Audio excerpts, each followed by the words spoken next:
Okay, guys, so we're going to start this live right now. Okay. So, Evelyn, vamos a empezar este broadcast en vivo ahorita, ¿ok? Okay, hello, everyone. I hope everyone is doing well tonight. And tonight is a very special show because we have a very special guest this evening. Que esta noche tenemos un día muy especial porque te tenemos a ti como invitada especial, Evelyn. So, Evelyn, she is a Venezuelan migrant and she is currently in New York, if I'm not mistaken. Y Evelyn es una inmigrante de Venezuela y está ahorita en Nueva York. ¿Así es, Evelyn? Sí, muy buenas noches. Mi nombre es Evelyn Velázquez. Me encuentro en Nueva York, en Isla Randa, en un refugio. Okay, so she said that her name is Evelyn and she is in New York right now in a shelter. Perfect. So I will be asking her questions about her experience as a migrant and her journey here to America.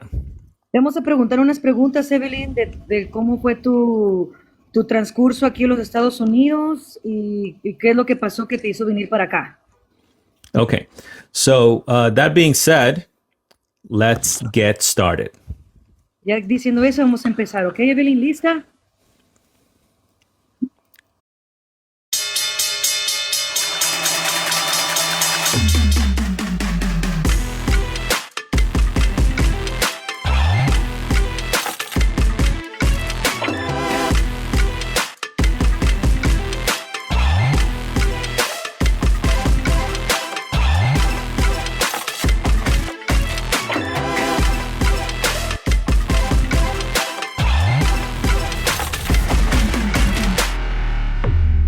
Perfect. Okay, so Evelyn, when did you arrive here to the United States? Evelyn, ¿cuándo tú viniste aquí a los Estados Unidos? ¿Cuándo tú llegaste aquí a los Estados Unidos? ¿Cuándo tú llegaste? ¿Perdón? El 24 de febrero. El 24 de febrero. Okay, so she's saying that she came here the 24th of February. Was it this year or last year? ¿De este año o el año pasado? Este año. She's saying that it was this year. By the way, guys, I am translating her answers, and my friend Cynthia, who's on my backup account, is translating the questions in Spanish to Evelyn. So, Evelyn, nomás para que estemos de acuerdo, Max va a hablar y traducirlo en inglés y yo conmigo te lo voy a traducir yo en español y también para la gente de habla hispana, de habla español, perdón. Okay, perfect. So, Evelyn, is this your first time here in America? Evelyn, ¿esta es tu primera vez aquí en los Estados Unidos? Mira, ve. First time. Okay, perfect. So you came in February. If you don't, can we ask how old you are? ¿Podemos preguntarte cuántos años tienes? Tengo 33. Okay, so she's saying she's 33 years old. Do you have any children? ¿Tienes hijos? Sí, tengo 3 niños varones. Okay, and are they with you now in America or are they in Venezuela? ¿Y tus hijos están aquí contigo en América o están en Venezuela? Están en Venezuela. Got it. Okay. And so, just going back a little bit, what were you doing for a living back in Venezuela? If you can answer that. Nomás para retroceder un poco, ¿qué es lo que tú hacías en Venezuela para que nos des un poco de tu Like for antepasado? work, like for work. ¿Qué es lo que tú hacías de trabajo allá en Venezuela? De trabajo. Bueno, yo de los 12 años que perdí a mi mamá, me dedicaba mucho a la pesca. Trabajaba mucho del comercio, me dedicaba a vender, montaba puesticos de pescado, puesticos de verdura y me gusta mucho trabajar la peluquería. Okay, so she's saying that she lost her mom around 12 years old, and from there she focused in fishing, and then she also likes to do salon type of work, like for hair salon. Yeah, hair salon, right? Okay, all right. So then you're in Venezuela. You're working in your job. At what point did you get the idea to come to America? Or who gave you the idea? Tú estás en Venezuela y estás haciendo ya tus cosas. ¿A qué punto tú decidiste o quién te dio la idea de venir acá a los Estados Unidos? Bueno, el impulso mío a llegar a Estados Unidos fue mi bebé pequeño que tiene un problema del corazón y yo sé que mi país ahorita no está bien económicamente por la política. Mi hijo me impulsó a salir adelante, a ayudarlo para su operación, para su tratamiento. Tengo un bebé con problemas del corazón y gracias a mi hijo y a Dios estoy aquí en este país buscando hacer las cosas buenas, aunque muchas personas me critican porque llegué aquí a Nueva York sin empleo y monté un puestico de sopa y la gente me critica porque estoy trabajando vendiendo comida en la calle. Okay, so she's saying that the main reason that she came to America was because of her son. The son has some form of heart condition, and due to the politics in the country, she was unable to, I guess, help him correctly, and so she came here. And even though people criticize her because she came here, she's now in New York, and she even right now she opened a small, I believe, did she say like a soup selling business, like a soup shop or something? Tú dices que estás vendiendo sopa y te critican por vender sopa. Sí, monté un puestico, ya ahorita no estoy trabajando con sopa porque los policías no me dejan trabajar de día, pero estoy trabajando de noche, pero ya no es con sopa, ¿me entiendes? Estoy trabajando con café, pastelito, refresco, esperando que me llegue mi permiso de trabajo para buscarme un trabajo digno, pues. Okay, so she's saying that she's not selling soup anymore because the police didn't let her continue doing that during the day. So she's selling coffee and similar things like that in the evening right now. Okay, perfect. But Evelyn, I guess my question is to be more specific. Who gave you the idea to come to America? I get that you're coming because of your son, but who gave you the idea to say, "Hey, let's go to America"? Who gave you that thought? Evelyn, entendemos que tú quieres, que tu hijo, por tu hijo estás aquí, pero ¿quién fue el más responsable que te dijo, hey, yo te puedo enseñar cómo venirte y qué es lo que tienes que hacer para venir a los Estados Unidos? No, nadie me impulsó fue yo pues, como ya soy emigrante hace 9 años, decidí pues dejar a mis hijos allá en Venezuela para buscar una mejor calidad para ellos, ¿me entiendes? Y estoy aquí gracias a Dios y bueno, a mis hijos. Okay, so she's saying that no one specifically told her to come. She just did it because of her for children mainly, and that's why she came. So my question is, Evelyn, once you're there in Venezuela, right? How do you start the process to come here? Like, who do you contact? Do you have to pay someone, or how does that process work if a Venezuelan wants to come here the way you did? Evelyn, nomás que tenemos una curiosidad de cómo tú empiezas el proceso de venir a Venezuela para acá. O sea, ¿qué es el procedimiento? ¿Qué es el papel legal que se hace? ¿O tú tienes que pagarle a alguien para que te traiga para acá? Si nos puedes decir más o menos una idea de cómo tú entraste acá, tu transcurso a los Estados Unidos. Bueno, mami, nosotros la mayoría de los venezolanos, te voy a hablar por mí y la mayoría de los venezolanos. Ahorita la mayoría de los venezolanos no tenemos para pagar coyote, ¿entiendes? Nosotros salimos con la voluntad de Dios, es una travesía muy peligrosa, pero bueno, uno está enfocado a hacer las cosas bien, enfocado en Dios, agarrado de Dios y bueno, fue una travesía muy peligrosa porque cuando yo pasé la selva era una semana de lluvia, yo pasé la selva prácticamente en muleta, el río se estaba llevando a mi cuñada, como yo tengo más experiencia porque sé nadar, me dedicaba a la pesca, yo era como el guía de mi pareja y de mi cuñada. Salimos con la voluntad de Dios y gracias a Dios salimos de ese infierno, porque aparte de la selva, lo más difícil para mí fue en México. En México fuimos secuestrados, un día nos dejaron ir por ser nada más venezolanos, y bueno, fue muy fuerte para mí, pero tampoco es imposible porque ya gracias a Dios estoy aquí en este país, que me abrió las puertas y me ha dado, ahora que estoy viviendo en un refugio, muy agradecida por el presidente de este país que ha apoyado a muchas nacionalidades, no nada más Venezuela, ahorita donde me encuentro. Hay muchos paisanos de otros países y bueno, agradecida totalmente con este gobierno por abrirnos las puertas más a Venezuela por la crisis económica que hay ahorita en mi país. Okay, so let me translate, paraphrase some of what she said for my English audience here. So she said, to be honest with you, the question was, how did the process start? She's saying that, to be honest, most Venezuelans cannot pay a coyote right now because it's very expensive. So they just sort of try to wing it, if you will, and come here. She said that when she went through the jungle, it was raining. Her sister-in-law almost drowned. And she's saying that because of her fishing skills, she was able to get through without major incidents.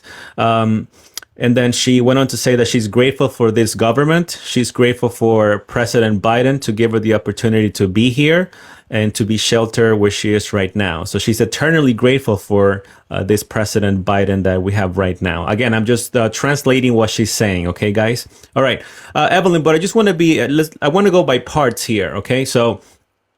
You went Evelyn, from nomás para que tú entiendas, queremos ir por partes nomás para entender todo tu Your- transcurso, toda tu Yeah. experiencia como so you're in Venezuela. By the way, you said that you were with your sister-in-law. So you came with a group of people here. You didn't come alone. So, tú cuando viniste para acá, entonces viniste con un grupo de personas, no viniste sola. No, yo me vine con mi pareja, mi cuñada y mi sobrino. Okay, so she's saying that she didn't come alone. She come with her partner, her sister-in-law, and her nephew. So that would be 4 people in total, if you will. Okay, perfect. So you're in Venezuela. Do you go to Colombia first and then the jungle? How does that work? ¿Cómo funciona eso? Nomás para que nos des una idea, una visual. Evelyn, tú te vas por Colombia y después la selva y después de Panamá, o cómo tú pasas todo esa cosa. A entrar a la selva tengo que pasar por Colombia. Paso Colombia, agarro Nicoclí y llego a Panamá. Okay, so she's saying that she does go through Colombia. So from Venezuela, she goes through Colombia, and then she goes through the jungle, which I believe it's called the Darien Gap or the Darien Jungle. And then from there, she enters Panama City. Can you verify that, Cynthia? Is Panama City?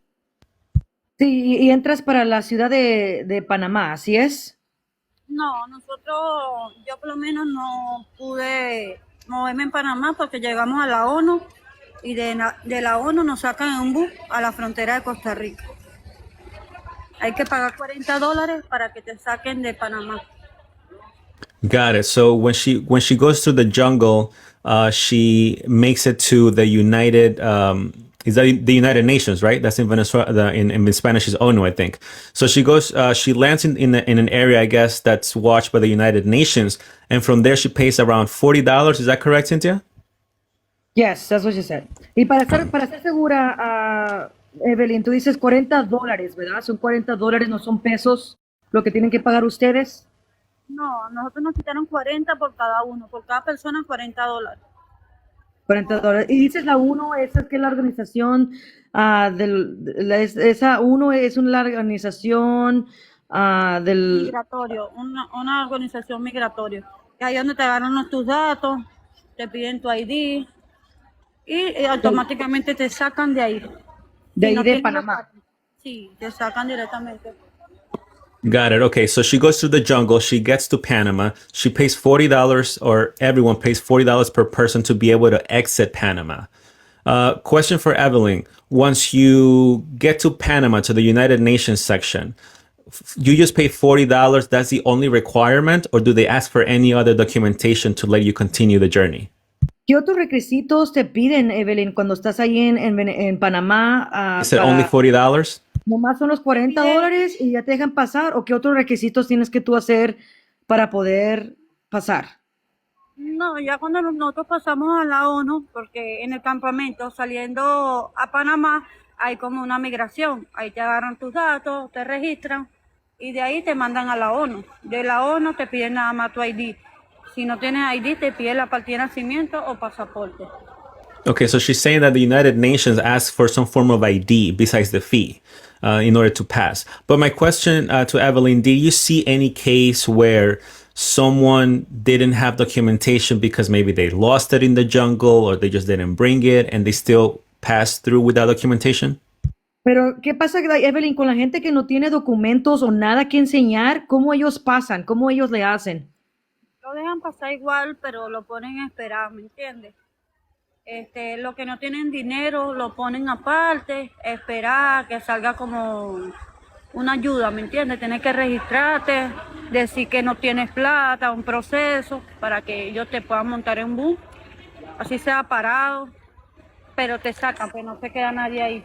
Okay, so she's saying that if you have no documentation once you land in Panama via the United, and you're in the United Nations area, you can still pass through, even if you have no ID or anything like that, because they only charge you for the fee. They'll just make you wait longer than those that have IDs, but eventually you will pass through without documentation.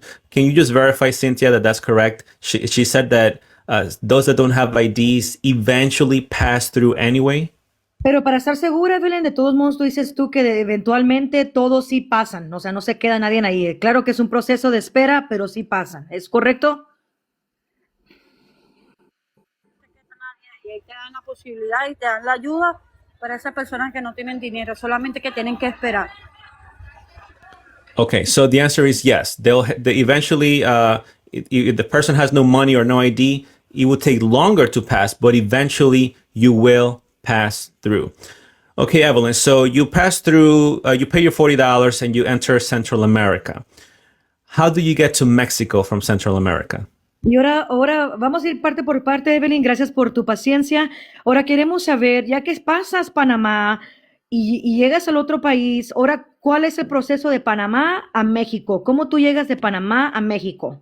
Bueno, como vamos por parte, llegué a Panamá, crucé Costa Rica. En Costa Rica me hospitalizaron porque, como te vuelvo a explicar, pues salí de la selva con una pierna golpeada. Me hospitalizaron en Panamá un día, 24 horas, en recuperación porque la pierna la tenía muy, muy hinchada, tenía como una fractura. ¿Golpeada de quién? O sea, ¿golpeada en qué manera? De río, porque cuando pasé la selva en la plena tormenta. Habían 5 días de lluvia, pasé la selva mojada, no pude dormir, todo era lluvia, lluvia, los ríos crecidos, tenía que cruzar de un lado para otro. Okay, so she's saying that she went to Costa Rica after Panama. She was hospitalized there for a bit because her leg was wounded from the traveling through the jungle. It was raining a lot, and so she got injured. Questions for her. So, okay, so she gets to Costa Rica, she gets hospitalized. How does that work as far as payment? Like, does she have to pay for that hospital? How does that work? ¿Cómo funciona eso, Evelyn, cuando ya estás hospitalizada? ¿Tienes que pagar por eso o cómo ellos te ayudan de esa manera? No, también estoy muy agradecida al país de Costa Rica. A mí, cuando yo llegué a Costa Rica, me apoyaron mucho, me ayudaron. Pues el hospital era como la Cruz Roja para ayudar a los inmigrantes. Pues yo duré ahí 5 días y me ayudaron mucho la gente. Yo vendía chupetas y como ya no tenía mucha plata, me estaba quedando sin plata. Ya la persona de Costa Rica me apoyó mucho. Duré 5 días y seguí con mi viaje. Pues en Costa Rica no me pusieron ninguna traba, no tuve que salir ni sacar ningún papel para seguir con mi viaje. Pasé normal, como que si yo era de Costa Rica. No me pusieron traba, no se montaba migración, no te quitaban plata, no te quitaban nada. She said that Costa Rica was actually very nice to her. The hospital, she didn't pay for the hospital because she got assistance, and she even got a chance to sell lollipops. I believe that's what she said. Correct, Cynthia? Y me dices tú que tú vendías paletas, ¿verdad? ¿Es correcto? Sí. Yeah. So she even sold lollipops, and but either way, they helped her with the hospital bills over there in Costa Rica, and immigration was very lenient, and she was able to get through. So again, I'll go back to the documentation question, Cynthia. What happens with those that get through Panama but have no documentation? Did she see anyone that had no documentation and still went through Costa Rica immigration without a problem, like without ID, without birth certificate? Nomás, hola, Evelyn, perdón que estemos repitiendo la pregunta, pero nomás queremos estar bien seguros de que cuando dices tú, cuando pasas a Panamá, toda esa gente que pasa de ahí sin documentos, también el gobierno costarricense les apoya igual de esa manera, aunque no tengan nada de documentos que enseñar. Sí, porque vuelvo y te repito, no hay migración para nosotros, pues no nos paran en el camino, no paran los autobuses para quitarle plata a uno, no. Es un país que se ha portado muy bien con los inmigrantes. Okay, so she's saying that Costa Rica was very nice. Actually, they don't ask for any documentation. They're not, they might ask for documentation, but if you don't have, they're very lenient. So you can still get through. So you get through Panama without documentation if you don't have. And you can get through Costa Rica without documentation again in the case that you don't have any. Okay, Evelyn, quick question. You said that Costa Rica was very nice and treated you very well. So how come you didn't stay in Costa Rica, or maybe other Venezuelans, other people that were around you didn't stay in Costa Rica if they were treating you so well? Queremos una pregunta, Evelyn. Como dices que Costa Rica es un gobierno que se portó muy bien con ustedes, ¿por qué fue la razón que ustedes no se quedaron ahí? ¿Por qué es otra razón que los venezolanos que están buscando refugio no se quedan en un país como Costa Rica? Porque nosotros salimos con un propósito y una meta de llegar a Estados Unidos, ¿me entiendes? Y como todos decían Estados Unidos, nos venimos para Estados Unidos. Okay, so she's saying that the reason why she didn't stay in Costa Rica is because the goal is the United States, regardless. Even if the country treated her nice in Costa Rica, everyone was saying we have to go to America. So that was the goal. And so that's why they didn't stay in Costa Rica. Okay, perfect. So you get to Costa Rica and you pass through pretty much without any documentation, right? Or if you don't have any. How do you get to Mexico from Costa Rica? ¿Cómo tú llegas de Costa Rica a México? ¿Nos puedes decir tu transcurso de eso? Bueno, todavía faltan tres países más, que es Nicaragua, Honduras, Guatemala y México. Le puedo decir que no es que Pues me Nicaragua. Sí, pasas de Costa Rica, pasas Nicaragua. Nicaragua fue un poquito difícil porque estaban pidiendo $150 en la frontera para poder dejarte pasar a Costa Rica. Pues yo no, como no tenía mucha plata y venía con 4 personas, nos pasaron por un camino que a veces no se puede decir porque se daña la vuelta para los inmigrantes, pues, que me tocó caminar mucho. So hold on, let's go back a little bit. So she gets to Nicaragua, and Nicaragua, they ask her for $150 to continue to the other country? Correct. Yes, that's what she's saying. But that she doesn't want to give out the other location because she might ruin it for the other migrants trying to cross over. And that But what is the next country after Nicaragua, can you ask? después de Nicaragua, ¿qué es lo que sigue? ¿Cuál es el otro país que sigue? Honduras. Okay, so Nicaragua, they ask her for $150 fee. Do they even check her documentation, or is just the fee? ¿Nomás te piden ahí en Nicaragua nomás el dinero o también te piden por documentos? Sí, la cédula o pasaporte. Okay, but again, she said that they do ask for your ID, your regular ID or passport. But my question is, so again, is it the same if you lost your documentation, you can still pass through as long as you pay the fee? Pero es por decir, si no tienes documentos, pero tienes el dinero, todavía puedes pasar, aunque no tengas documentos, pero el dinero sí o no. Lamentándolo mucho, es así. Se mueve con el dinero. Con el dinero se mueve todo. Si With no money, tenías everything moves. pasaporte, tenías la plata, te dejaban pasar. Okay, she's saying that. Hold on, just so I could answer. Deacon D Cubs, where is she now? Just so you know, for those of people coming in right now, she is in New York. She's actually a refugee. She's a migrant from New York. I don't know if you want to repeat that. Yes. Yeah. She's in New York right now. I'm just interviewing her on her experience. So she said that when she gets to Costa Rica, they charge $150 and they ask for documentation. However, if you have no documentation, as long as you pay the fee, you will continue on your journey. So she said that as long as you have the money, you can continue. Okay, so then she gets to Nicaragua, right? What's the next country? She said Honduras? Después de Nicaragua sigue Honduras, ¿verdad? Honduras. Okay, and then what's the process in Honduras? Y ahí en la frontera, ¿cómo se funciona ahí, de Nicaragua a Honduras? Bueno, también tuve que voltear la alcabala, una alcabala que está ahí, tuve que voltear, montarme como en un cerro, caminar para llegar a Dalí, creo que se llama, ahí te dan un permiso por 15 días. Okay, so she's saying that she goes through a process where she gets a permit for 15 days in a city that I'm not sure what's the name of that city. She said Dalik, I think, believe. Dalik, Yeah, right? it's in Honduras. So, yeah, he's in Honduras. and then she has a permit for 15 days. So does that mean she has to get out in 15 days from Honduras? Eso, cuando te dan el permiso de 15 días, ¿eso qué significa? ¿Que nomás te tienes que salir después de ese país en 15 días? Sí, tenía que salir en los 15 días de ese país. Pero yo no me salí porque habían cerrado, estaba el artículo 42, donde no dejaban pasar a los venezolanos para Estados Unidos. Y de ahí me quedé yo en Honduras un mes. Los primeros días me quedaba en la calle hasta que conocí un hondureño muy bueno que se portó con nosotros, que era abogado, y él nos pagaba el arriendo. Todos los días pasaba por donde estábamos nosotros, nos compraba comida y nos arrendaba. Dormían en hoteles, gracias a ese señor y gracias a la gente de Honduras también, que me tocó también vender chupetas y me apoyaban mucho. Honduras y Costa Rica fueron uno de los mejores países que han tratado mejor a los venezolanos y emigrantes. Okay, so that was a long answer. I'm going to try to paraphrase it real quick. Basically, she said that Honduras also treated her very well. She actually met a Honduran person that helped her a lot. Because of Title 42, she had to stay in Honduras for a month. So Cynthia, go back to the question of the 15 days. So since she stayed for a month, did she get penalized for staying over 15 days? How does that work? Y que tenemos una pregunta, ¿a ti te castigaron si te quedas más de los 15 días o qué pasa, o tú te quedaste todos los 15 días? ¿Cómo pasa eso? ¿Te castigan si te quedas más tiempo o cómo es eso?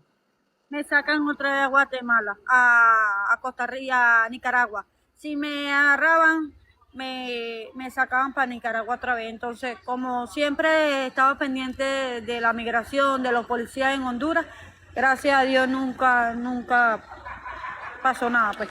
Got it. So in Honduras, she gets the 15-day permit. However, she stayed for a month.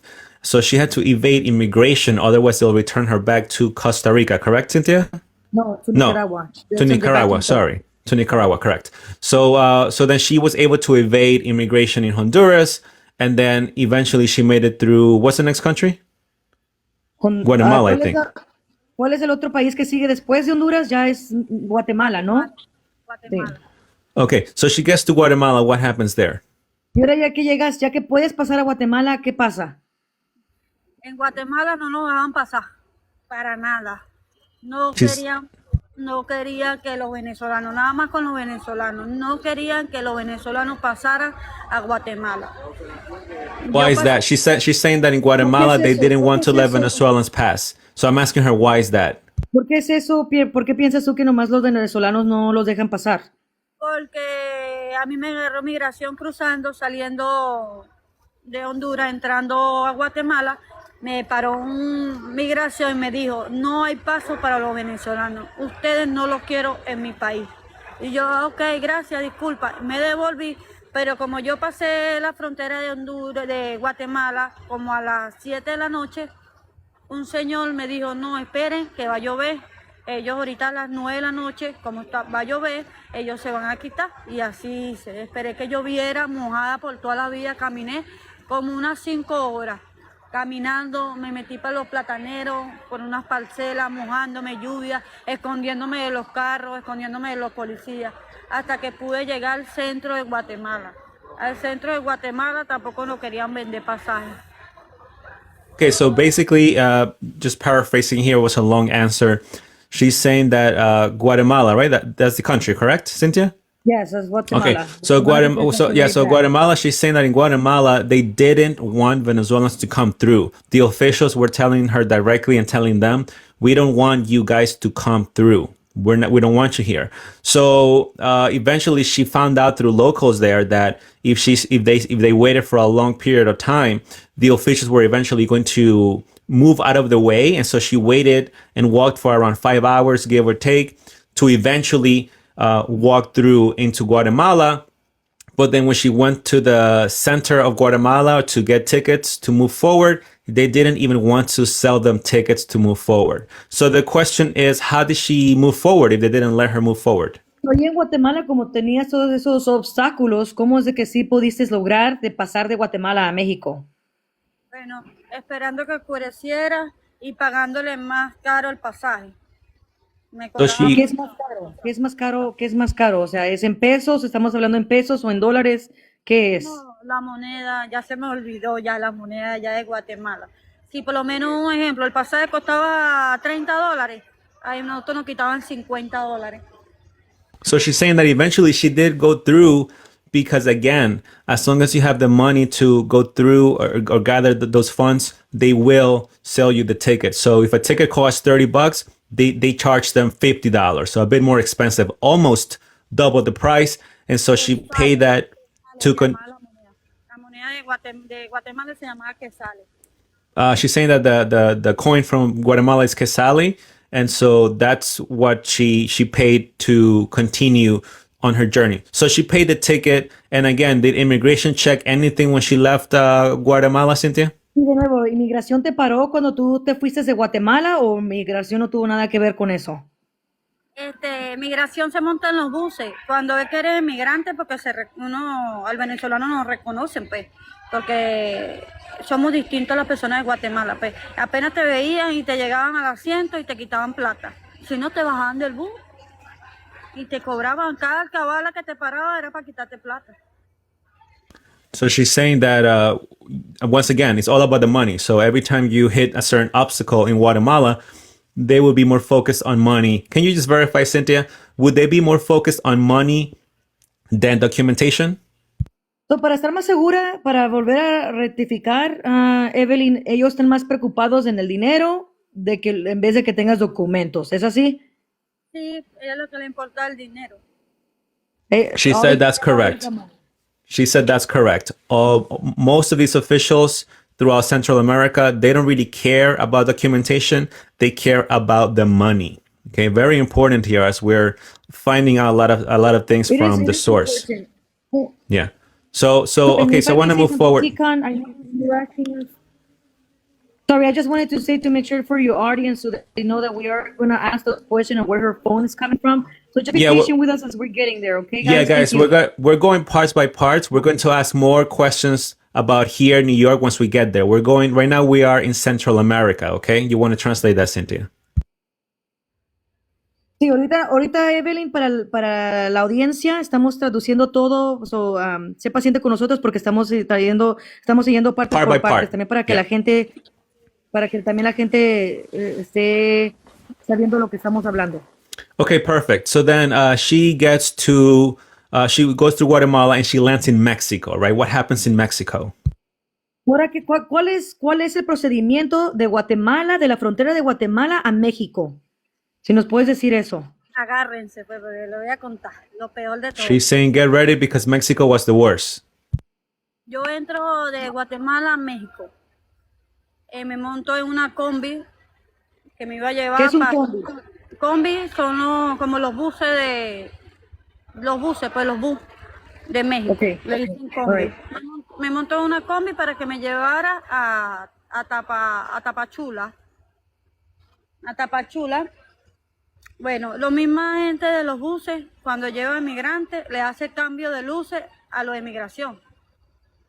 Como que aquí Can you ask what does that mean? Change of lights, what does that mean? Cuando dices tú que cambio de luces, ¿qué es eso? ¿Qué significa eso? Los faros, pues prenden los faros acá ratico, lo prenden y lo pagan, lo prende como una señal. What is the signal for? ¿Qué es esa señal? ¿De qué? O sea, ¿de que ahí vienen inmigrantes o qué? Que viene inmigrante. Porque la migración de México trabaja con los buses. Oh, okay, so She's saying she goes to Mexico and she gets on a bus and on that bus the bus does certain light switches like high beam and low beam. What's the reason for? Again, I'm a little bit lost in that answer. no, she says that because they work in conjunction with each other. The bus companies in Mexico, they work with the Mexican government, and that's how they are in cahoots with one another. So you're talking about immigration and bus companies? Yes. Got it. Okay. So she's saying that the bus companies in Mexico and the immigration officials work together, and so they signal each other once they have immigrants or migrants in their buses, correct? Yes, so that way the Mexican government can stop the bus and then get the migrants coming in from south of the border to there. Got it. Okay, so tell her what happens next after that. Did she get stopped? ¿Y ahí te pararon a ti, Evelyn, cuando estabas en el combi? Llegandito, eso ni siquiera había recorrido ni siquiera 5 minutos. Me agarró Migración de México y nos engañó. A mí por lo menos me engañaron. Me bajaron y me dijeron, lo vamos a llevar a un centro donde lo van a chequear y le van a dar un permiso para que puedan circular en México tranquilo. Nosotros inocentes, como no sabíamos nada, nos montamos en otra, estábamos presos. Nos montaron en una patrulla, nos quitaron los teléfonos, nos apagaron todo y bueno, nos llevaron a una cárcel de mujeres. Una cárcel de mujeres donde me quitaron todas mis pertenencias, me quitaron los anillos, los zarcillos. Supuestamente nos iban a dar un papel y yo le pregunto, pero ¿por qué me van a quitar mis cosas? ¿Me van a apagar mi teléfono? ¿Me van a quitar mis cosas? Bueno, resulta que me metieron a una cárcel de mujeres donde estaban todas enrejadas, vigiladas por cámara. Ahí duré 5 días presa. Presa que no sabía nada de mi pareja, no sabía nada de nadie, no sabía nada. Todos estábamos presos. Okay, so she's saying that she was basically tricked by the Mexican officials. They got them. They got them out of the buses and off the buses, and they told them, you know, just follow us. We're going to get you started through the process to get your documentation. Correct, Cynthia? Correct, yes. And then from there, they actually tricked them and put them in pretty much, she said, prisons. And so they put them in prisons for her and I believe her. It is a female prison. It was a female prison. It was a female prison for her specifically, and I believe her sister-in-law, right? Correct? Well, she's here with, tú estás aquí, Evelyn, con 4 otras personas, ¿así es? Evelyn, tú estás aquí, Pero viniste con 4 personas. Sí, pero mi sobrino se quedó en Honduras. Y estoy aquí con mi cuñada, mi pareja y yo. Okay, yeah. So her nephew stayed in Honduras. We're gonna ask why in a bit. So right now she is here with her partner and her sister-in-law. So the ladies went to a female prison in Mexico for 5 days. So can you ask her real quick why is her nephew in Honduras? What happened with him? ¿Y podemos preguntar por qué tu sobrino se quedó en Honduras? Claro que sí. Mi sobrino se quedó en Honduras porque tuvimos un pequeño problemita, pues él no quería hacer nada, ya no quería subir, ¿me entiendes? Tenía un problemita de vicio, ¿sabes? Y yo le dije, bueno, papá, nosotros vinimos fue a una meta, a salir adelante, y bueno, si ya usted es mayor de edad, si usted se quiere quedar en Honduras, quédese. Yo voy a seguir con mis sueños y con mi meta de operar a mi hijo. Y yo seguí, ya él está en Honduras todavía, él tiene su trabajo y gracias a Dios está bien, pues. So she's saying that her nephew stayed in Honduras because there was an issue when it comes to some form of addiction. She wasn't specific. And so they had a sort of a disagreement with him, the group and the nephew.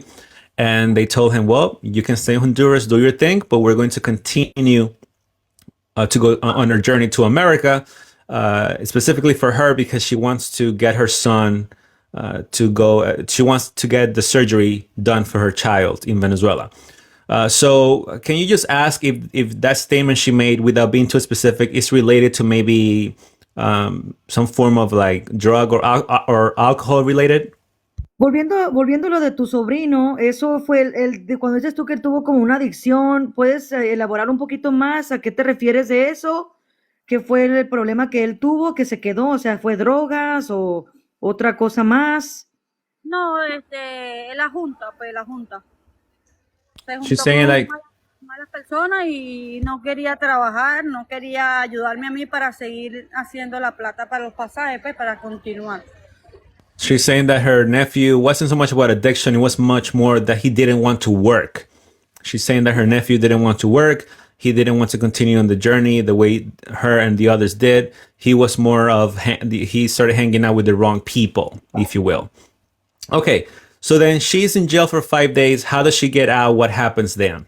¿Tú qué pasa? Si usted se va a México, está 5 días en la cárcel de allá, ¿y cómo es de que te sacan de allí? Bueno, a los venezolanos no le pedían abogados, lo que eran de Nicaragua, Dominicana, para salir de la cárcel tenían que pagar un abogado, le ponían un abogado para poder salir de ahí. Ahí fue donde yo me di cuenta que estaban los presos. Después que yo salí me dieron un papel, que todavía lo tengo, por cierto, un papel donde decía, tienes que abandonar México en 10 días. Got it. So just pretty much for in short terms of what she said, she got a paper from the officials that gave her a 10-day notice to leave the country. So what happens then, Cynthia? She gets a notice, and what happens then? Pero lo que pasa, tú agarras la notificación que tienes 10 días para salirte del México y tú qué haces ahí. Bueno, seguí con mi viaje, no le paré al papel porque mi meta era llegar a Estados Unidos, no quedarme en su país. Bueno, me tocó, bueno, me pasó lo mismo. Compré un pasaje de noche porque no todos corremos con la misma suerte. Compré un pasaje que me salía 450 pesos cada uno.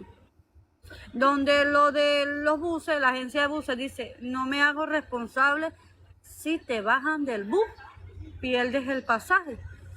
Bueno, tal cual pasó. Me monto en mi bus, no pasó ni media hora cuando vuelve a pasar lo mismo.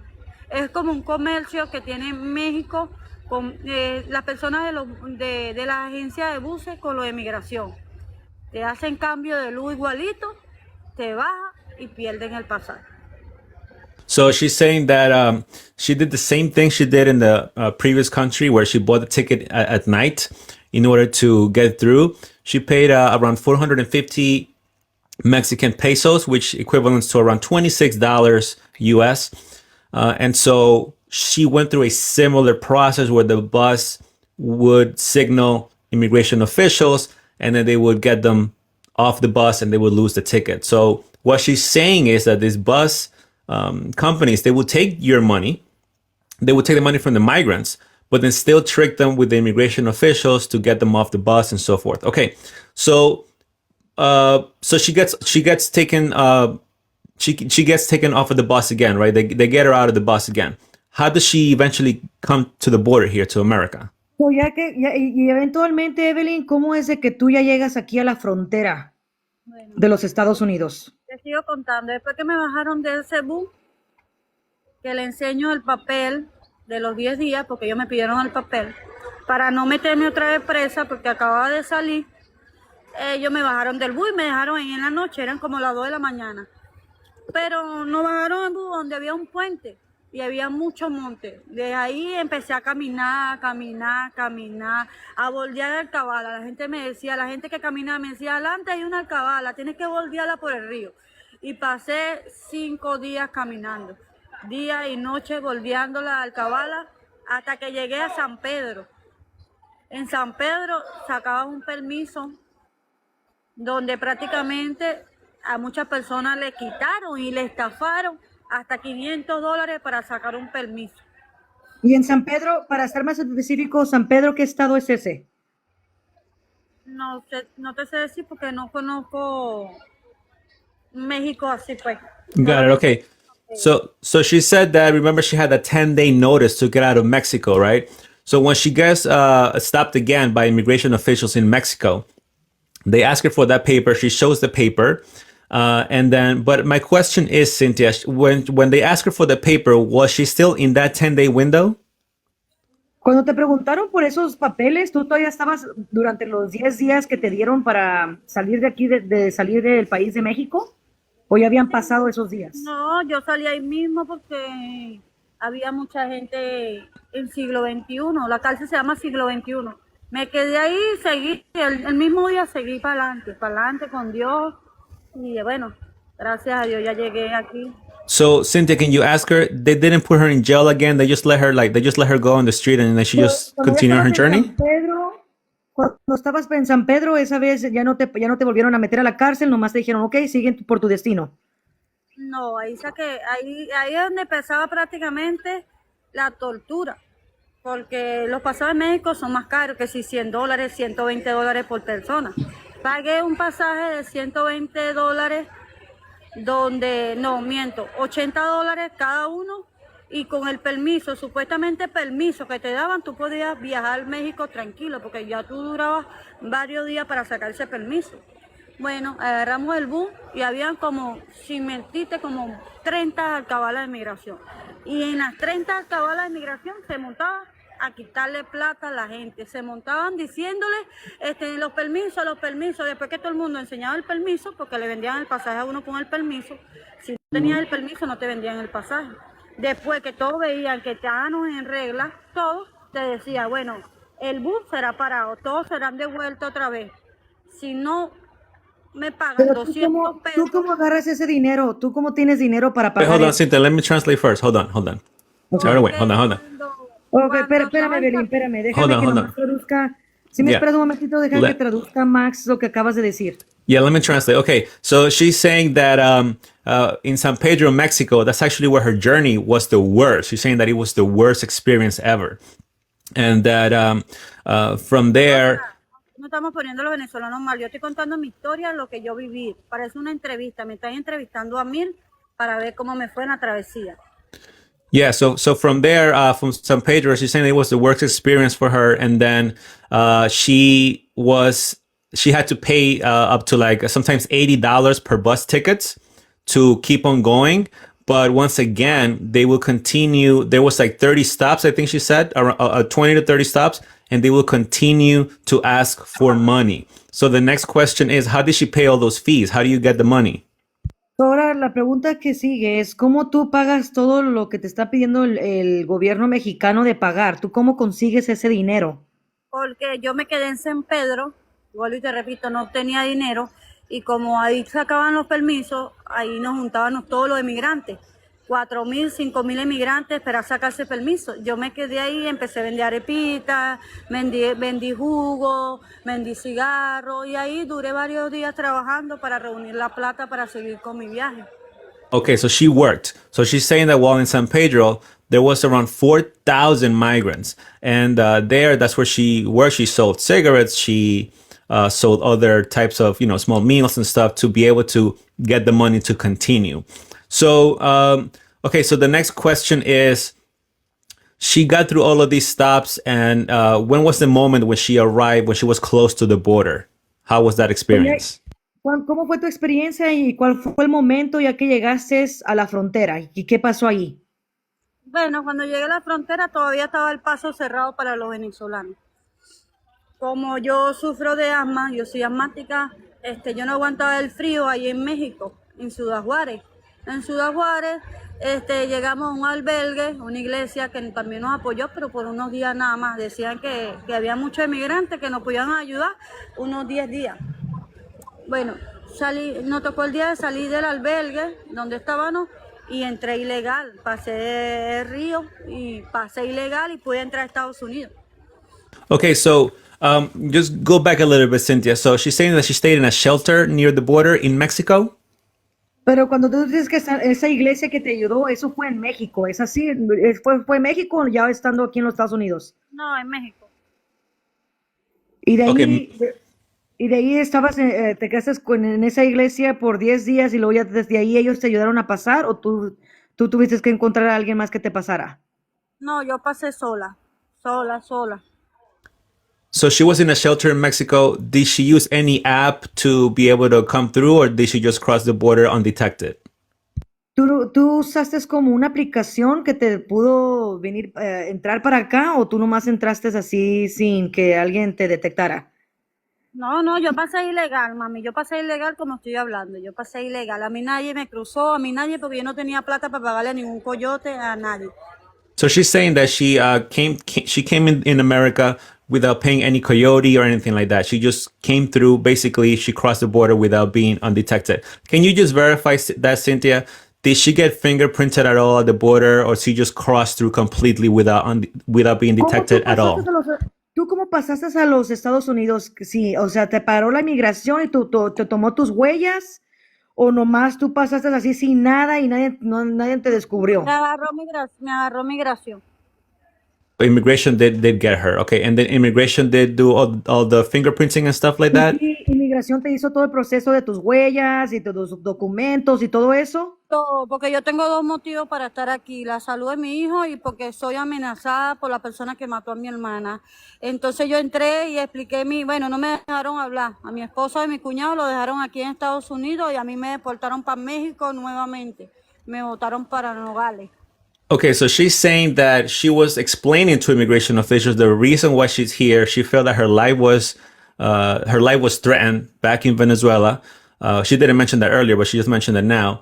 And also, she brought up again her child situation, and that the officials didn't let her speak. She was deported back to Mexico. So what happens then? She's deported back to Mexico. How does she come back again? How is that Ahora, process? ¿tú qué haces cuando ya te vuelven a deportar a México? ¿Tú cómo regresas otra vez a los Estados Unidos?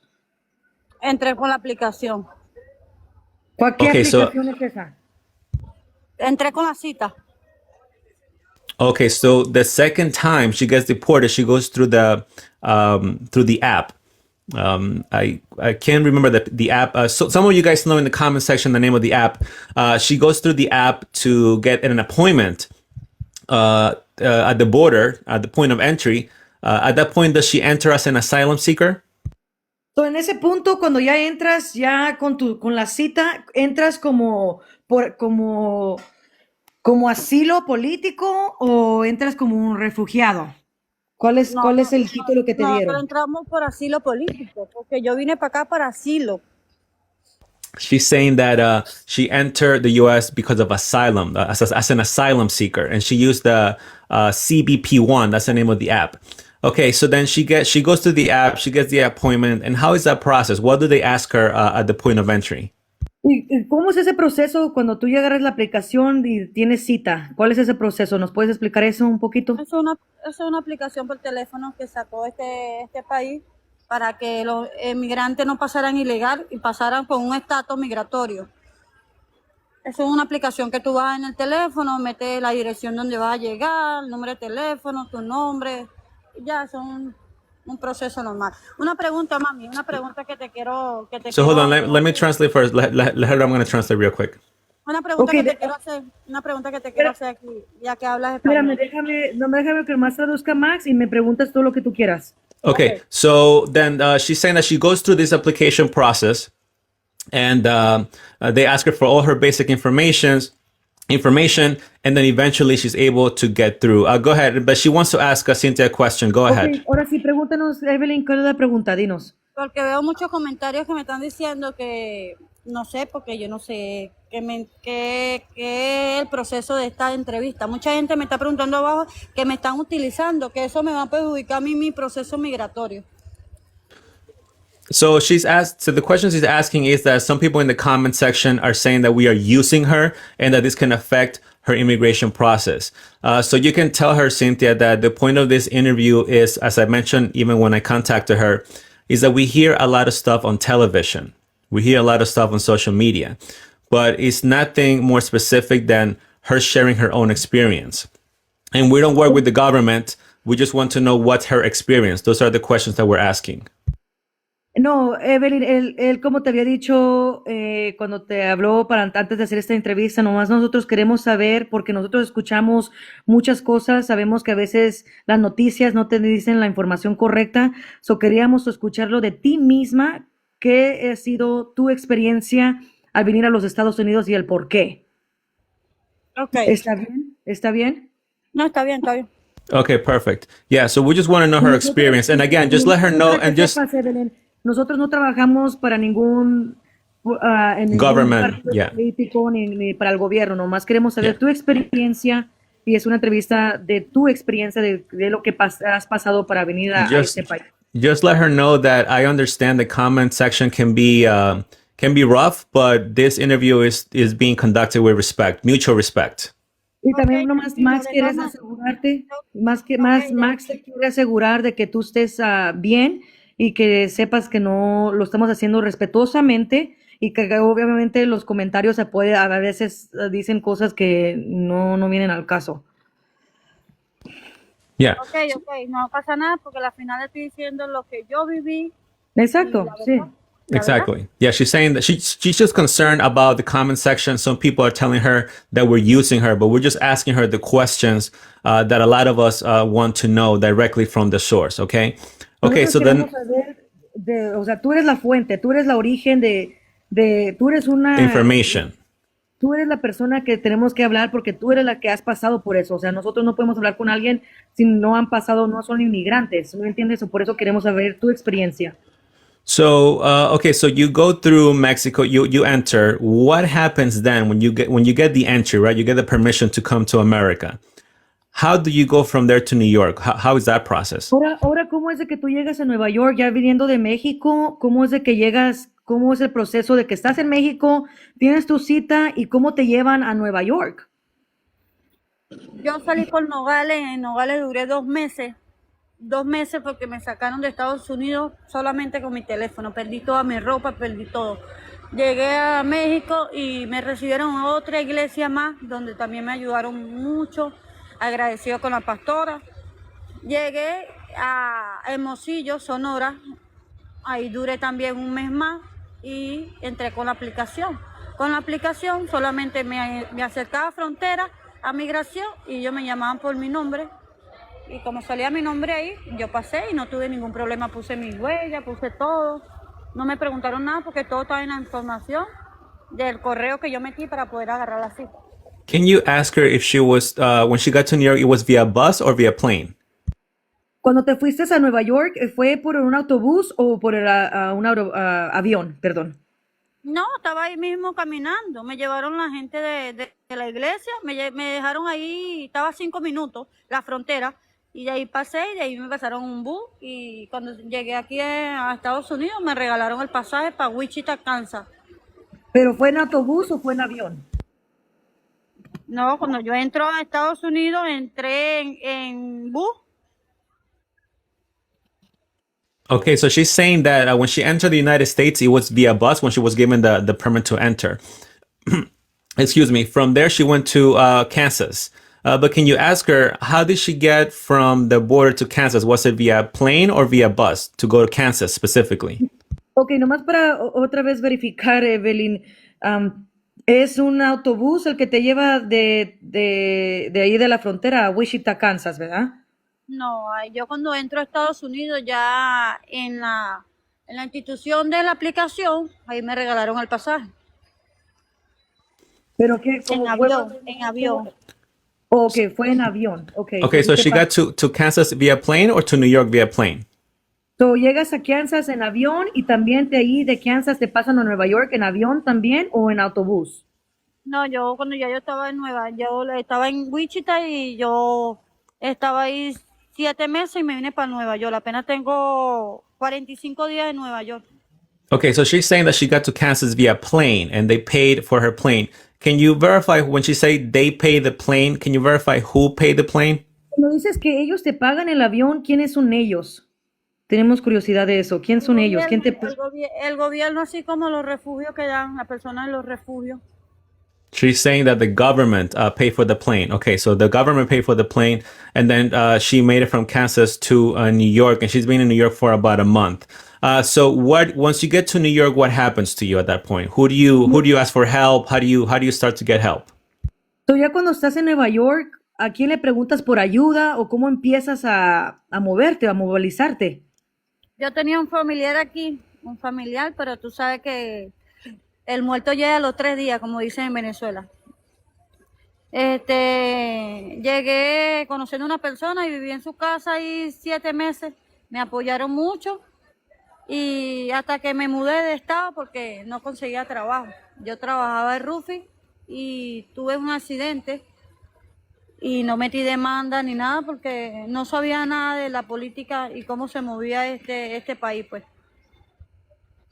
Copy. Okay. So then she's saying that she got to New York.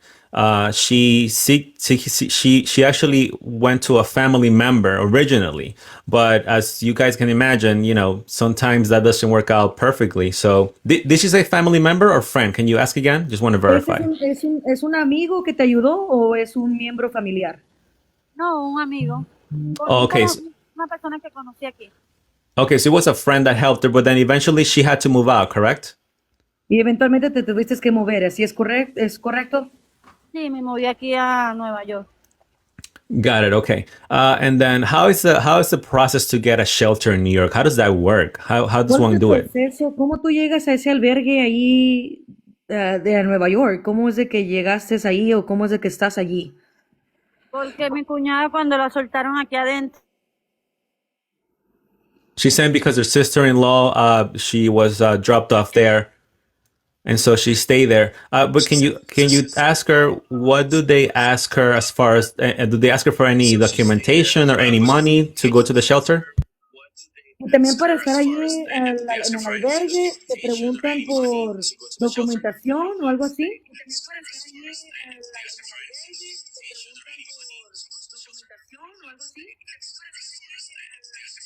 Sorry, something's happening with the.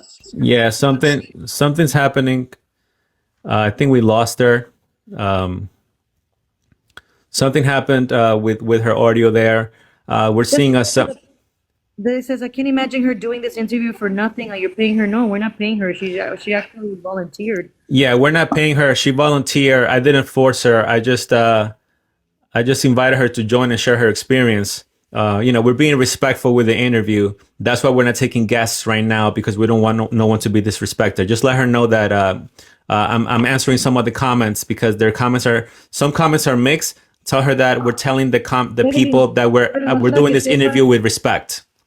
Evelyn, nomás para que tú sepas, estamos nomás agarrando tu experiencia. También la gente que está poniendo sus comentarios aquí en el TikTok, les estamos diciendo que estamos respetando tu experiencia de cómo eres de migración y estando aquí en este país.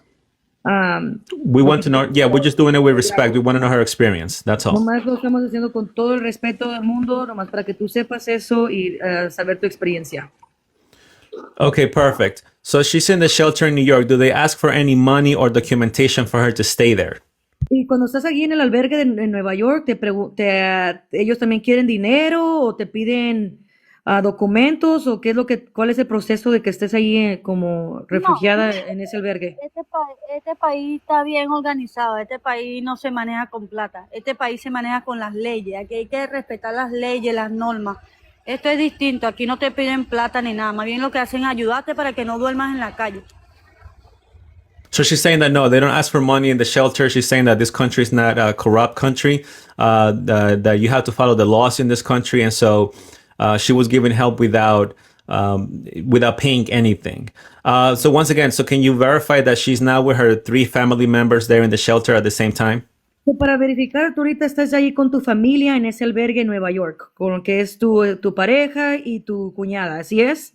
Mi cuñada está en otro lado, en un hotel, porque ella parió aquí, ella venía embarazada. Y ya yo estoy en una carpa con mi pareja nada más. Okay, so she's saying that originally it was 3 that made it here to the U.S. with her family. She's currently only with her partner or boyfriend in the shelter in New York.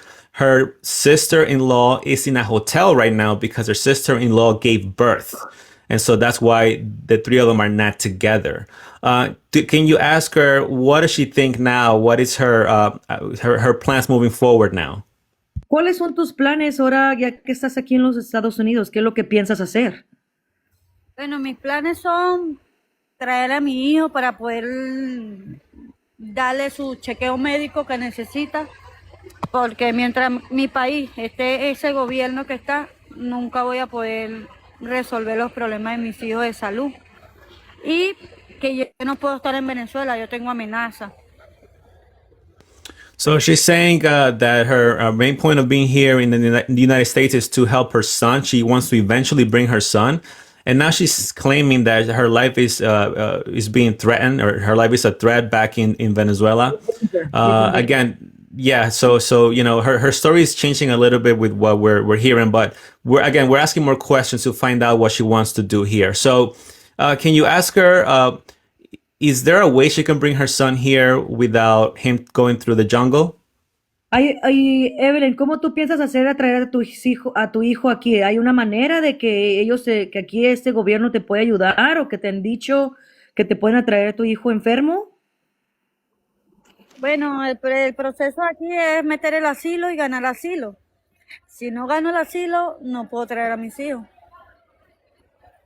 Got it. Okay, so she's saying that the process here is to go through the asylum process so that she can bring her children. But can you ask her, does she mean that her winning the asylum case or her petitioning her children as asylum seekers? Tú tienes que ganar el caso de asilo o tus hijos tienen que venir como perdón, perseguidores de asilo. Bueno, estoy ahorita haciendo mis trámites para ver cómo hago, si me lo traigo, porque como los niños tan pequeños y la persona me amenaza a mí y no conoce muy bien a mis niños, porque yo lo tengo con otra persona. Got it. Okay, so she's saying that her son is also threatened over there, and she's threatened too. So since she's bringing that up, she's bringing that up now. By the way, we're going to ask her more specifically. Can you ask her to share specifically how is her life threatened over there, so everyone can understand what she's trying to say? Evelyn, para que la gente te entienda, ¿nos puedes explicar un poquito más cómo es que tu vida está en peligro para nosotros entender eso? Ay, bueno, ahí es un proceso muy largo y eso me She can, if afecta. she can paraphrase it, maybe just keep it ¿Lo general, not too puedes specific. hacer algo pequeño, algo nomás así breve, que nos puedes decir algo breve, no que sea algo tan Sí. detallado, específico? Bueno, mi vida corre peligro, aparte de la de mis hijos, porque mi hermana, que para descanse, tuvo una pareja. Ella vivió muchos años con su pareja y la pareja cayó preso. Cayó preso y le pusieron una condena de casi 30 años. A él le metieron una condena de 30 años y él pensó que nunca iba a salir de la cárcel y él celaba mucho a mi hermana.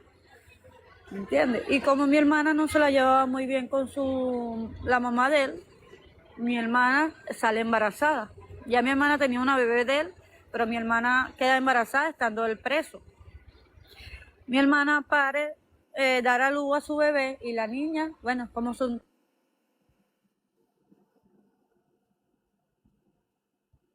Something happened there with the connection, right? Or is it just me? No, yeah, she's like at froze.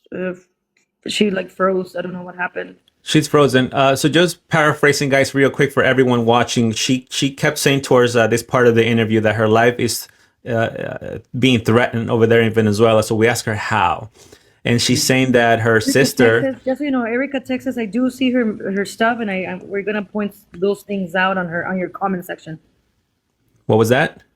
I'm just replying to Erica, Texas, because she's pointing out some good stuff. So I just want to make sure that I'm acknowledging her, that we're gonna answer her questions. Yeah. Okay. Good. Yeah. Please let me know later. Yeah. So just to again be fair and translate what she said. Okay. I want to translate what she said. So she said that her sister, who's now she passed away. Her sister was married to this person, or was in a romantic relationship with this person, and this person. Hold on, she's coming back again. Just let her know that I'm translating that first part of the story. Hola, Evelyn, nomás estamos traduciendo la primera parte que nos habías dicho de tu hermana, ¿ok? Que estamos traduciendo la primera parte de tu hermana cuando dice que descanse, que está en el cielo. Okay. Y esa persona manda a matar a mi hermana y me hace la vida imposible. Yo tenía que estar de país en país y donde llegaba a cualquier país estaba la banda de ellos. Entonces, por eso es que una de las cosas que yo decidí salir de Venezuela a este país, porque me siento más protegida en este país que estando en Colombia, Perú, Ecuador, Dominicana, porque esa gente estaba regada en todos lados. Okay, so just to make it brief, guys, basically her sister was in a relationship with this guy, and this guy he was sentenced to prison for 30 years, I believe she said that, right? 30 years? Sí, sí, dices que está sentenciado el ex de tu hermana por 30 años, ¿así es? Sí, pero ya él salió. ¿Qué hizo? No sé, pero ya él salió y salió un año antes de que yo me viniera para acá. Y él me mandó a dar una golpiza, me mandó a hacer tantas cosas y yo tuve que salir de Venezuela. Got it. Okay. So she's saying that this guy that her sister was with, he was sentenced to prison for 30 years. We don't know the reason behind that. She didn't say. But she said that while the guy was in prison, her sister had a baby with someone else. And so he got out, he was upset, and then he's targeted her family, I believe. So can you just verify, was her sister she passed away when he got out? Tú, nomás para verificar, ¿tu hermana falleció cuando él salió o eso fue antes de que estaba Antes, estando él preso. Okay, got it. So she's saying that her sister passed away while her ex-boyfriend, Lover. the sister, her sister, ex-boyfriend or ex-lover was in prison. So the guy gets out of prison. He finds out that his ex-girlfriend was pregnant, and so even though this person passed away, he starts targeting the ex-girlfriend's family, according to what she's saying, which includes her and her children. That's correct. So the ex-brother-in-law is targeting her. Can you verify that? Y nomás para verificar de nuevo para la audiencia que está escuchando esto, Evelyn, o tú tienes temor hasta tu vida porque dices que tu ex cuñado está atentando hacia contra de ti. ¿Es correcto? Sí. He's involved with gangs, she said. Que Sí, está él estando, involucrado esta- en pandillas.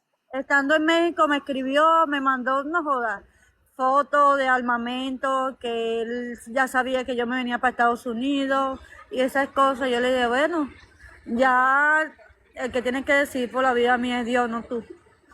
Le dije, bueno, yo no tengo nada que hablar, haz lo que tú tengas que hacer. Y más nada, no tuve más comunicación con él porque lo bloqueé, crea Facebook y broma, entonces lo bloqueo de uno, lo bloqueo de otro. Y así ha perdido la comunicación con él. Got it. So basically, the guy has been trying to harass her, according to what she's saying. This guy's been trying to harass her and message her and email her and all that stuff. And she's just been trying to avoid him as much as possible. And so that's another reason, now she's saying that that's the reason why she's here, and trying to avoid that situation and seek asylum for that. So can you ask her, as we finalize here, what does she think about? First of all, has she gotten any sort of, I don't want to use the H word here, but has she gotten any sort of negative feedback in New York City from other citizens in the area or even other immigrants in the area?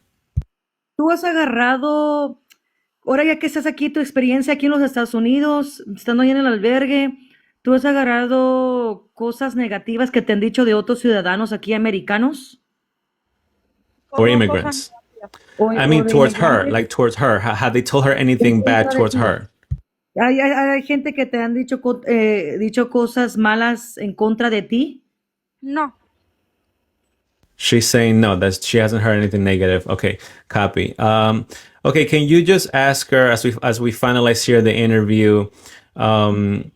So her plan is to get her children to come here to the U.S. Has she been given any sort of work permit, any type of documentation here, or she's waiting for it? ¿Tu plan es estar aquí en los Estados Unidos, pero ya te han dado un permiso de trabajo? ¿O cómo tú piensas hacer todo eso? Bueno, ahorita yo apliqué para el TPS, estoy esperando al abogado que me llame para lo de mi asilo. Sí, yo quiero estar en este país legal y no tener problemas con este país, ¿me entiendes? Quiero hacer mis cosas bien. Pero como yo le digo a la gente, yo no puedo esperar 6 meses para que me den un permiso de trabajo cuando yo tengo unos niños en Venezuela que comen todos los días. Got it. Okay, so she's saying that she applied for TPS and that she's waiting for her process to come through. Sorry But to that cut does, you off, Max, just so people understand. TPS means temporary protective status. yes, TPS is temporary protective status. That's something that Venezuelans can apply. I believe the deadline for that was July 31st of 2023. And so you had to prove that you came here before that time. And so she did because she came earlier in the year of 2023. So she's saying that even though she's waiting for her documentation, she cannot sit here and just not do anything because she needs to sustain her children in Venezuela. So can you ask if has the government given her any other help besides the shelter? Aparte del albergue donde están ustedes, aquí el gobierno americano de los Estados Unidos les ha dado a ustedes cualquier otra ayuda?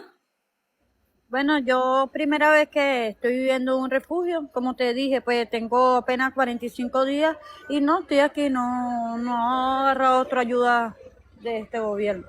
O sea, el gobierno Más, no te ha dado ni un cheque, ni no, no, dinero. no. ¿Y cómo ustedes comen ahí? ¿Quién les da de comer o cómo ustedes agarran comida? I'm just asking Bueno, her, how do they eat? como te expliqué, pues vendo café, cigarros y Entonces así me también el entretengo. gobierno, También el gobierno americano no te está dando de comer, tú tienes que ir a No, trabajar por eso. no, aquí sí dan comida y bueno, agradecida porque no es fácil ayudar a tantos emigrantes juntos.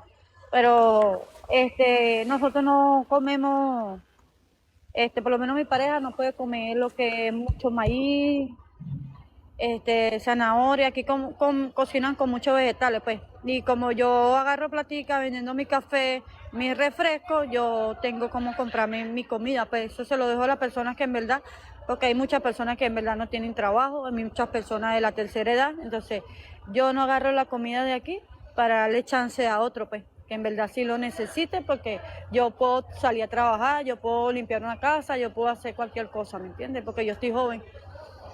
Okay, so she's saying that the government is helping them with meals, and she's thankful because she understands that it's not easy. She understands that it is not easy for the government to sustain all of these migrants, right? But she also said that I believe her boyfriend is unable to eat carrots and some vegetables. Correct? Is that what she said? Yeah, correct. She Yeah. said, So para estar segura, Evelyn, dices tú que nomás les dan como zanahoria y ciertas cosas, ¿verdad? No, comida, pero con muchos vegetales, pues. she's saying that they do give them food, but the food has a lot of vegetables, and so her Comida boyfriend normal, comida normal, pero con muchos vegetales, pues. Como got it. comen So los americanos. okay, so she said that it's regular, like American food, but it has a lot of vegetables. And even though she's thankful, she said that her boyfriend is unable to eat certain vegetables like corn and things like that. So that's why she also has the other source of income where she is, I guess, using to also help him with meals and stuff like that. Max, if I Yeah. may, Erica, I think she has very good points, and I wanted to ask her this too before we go forward. What's the Erica The question? question, why don't you fight to make your own country livable? So I'm gonna translate this to Evelyn, and let's see what her answer is. Is that Just cool? make her make sure to let her know that one person in the comment section asked that question. Evelyn, Why? una persona de la sección de comentarios quiere preguntarte algo a ti. ¿Me dejas preguntártelo? Sí. Ella quiere saber por qué tú no le exiges a tu país, al gobierno de tu país, a que hagan el país más mejor para ustedes, para que no se tengan que venir para hasta acá. Ay, mami, sí, Esa persona se llama Erika. yo le voy a responder, ¿cómo tú le dices a un gobierno que es una corrupción, un gobierno que todo lo quiere para ellos? El gobierno no es necesario que yo le diga al presidente de mi país que haga las cosas, él mismo se tiene que dar de cuenta de que su pueblo está saliendo de Venezuela por la mala presidencia que tiene, porque tienen una corrupción, todo lo quieren para ellos, todo lo roban para ellos y no ayudan al pueblo. Eso es una maldad, porque por las noticias salen a diario que se mueren niños desnutridos por no tener que comer. Hay niños que mueren por no tener un medicamento. No es necesario que yo hable con el presidente porque nunca voy a poder hablar con él. Okay, so the question was, why don't you guys fight for your country to be better? That was a question from one of Erica, Texas, from the comment section. And Evelyn's answer was that that's not realistic. You cannot go and talk to the Venezuelan president. They are corrupt, she said.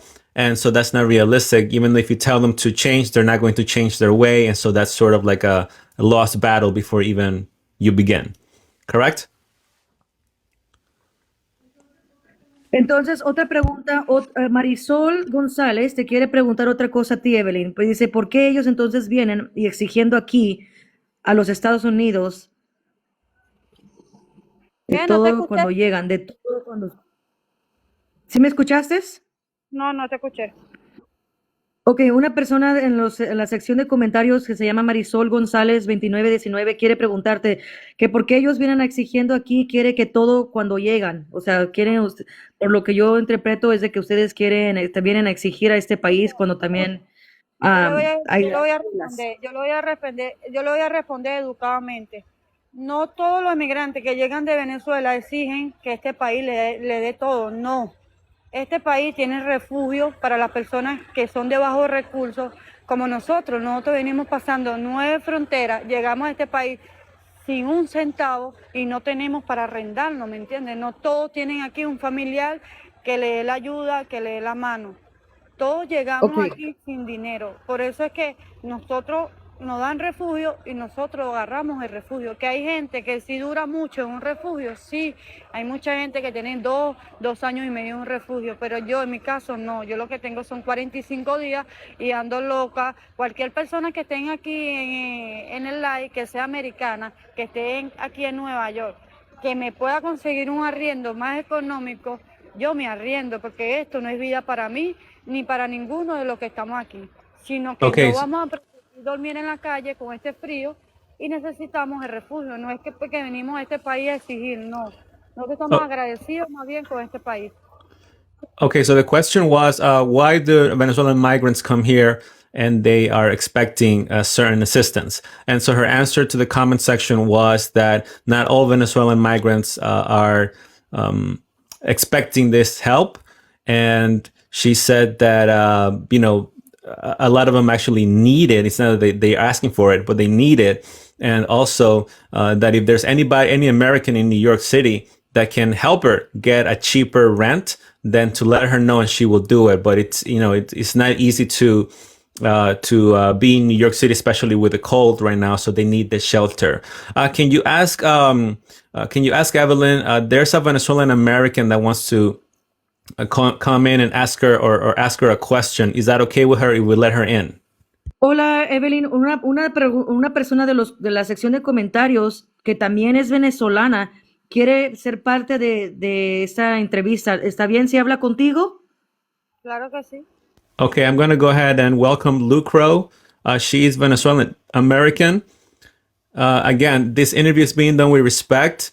Lucro, can you please ask the question in both English and Spanish? Or maybe ask it in English so that Cynthia can translate so we can keep the same format. Yes, yes. Hi, how are you? Listen, Thank you. I am, yeah, I am kind of, it's, my situation, it's a little bit different because I have worked with immigrants right here in New York. I live in New Jersey, as I told you before. Lucro, sorry, can you just keep it brief because Cynthia has to translate also to be fair to Evelyn, please. Yeah, keep it in short sentences so that she can translate. Evelyn, Sure. nomás para que sepas, la muchacha es venezolana, ella vive allá en Nueva York, sí, junto contigo. New Y Jersey, luego, New Jersey. oh, en New Jersey. New perdón. Jersey.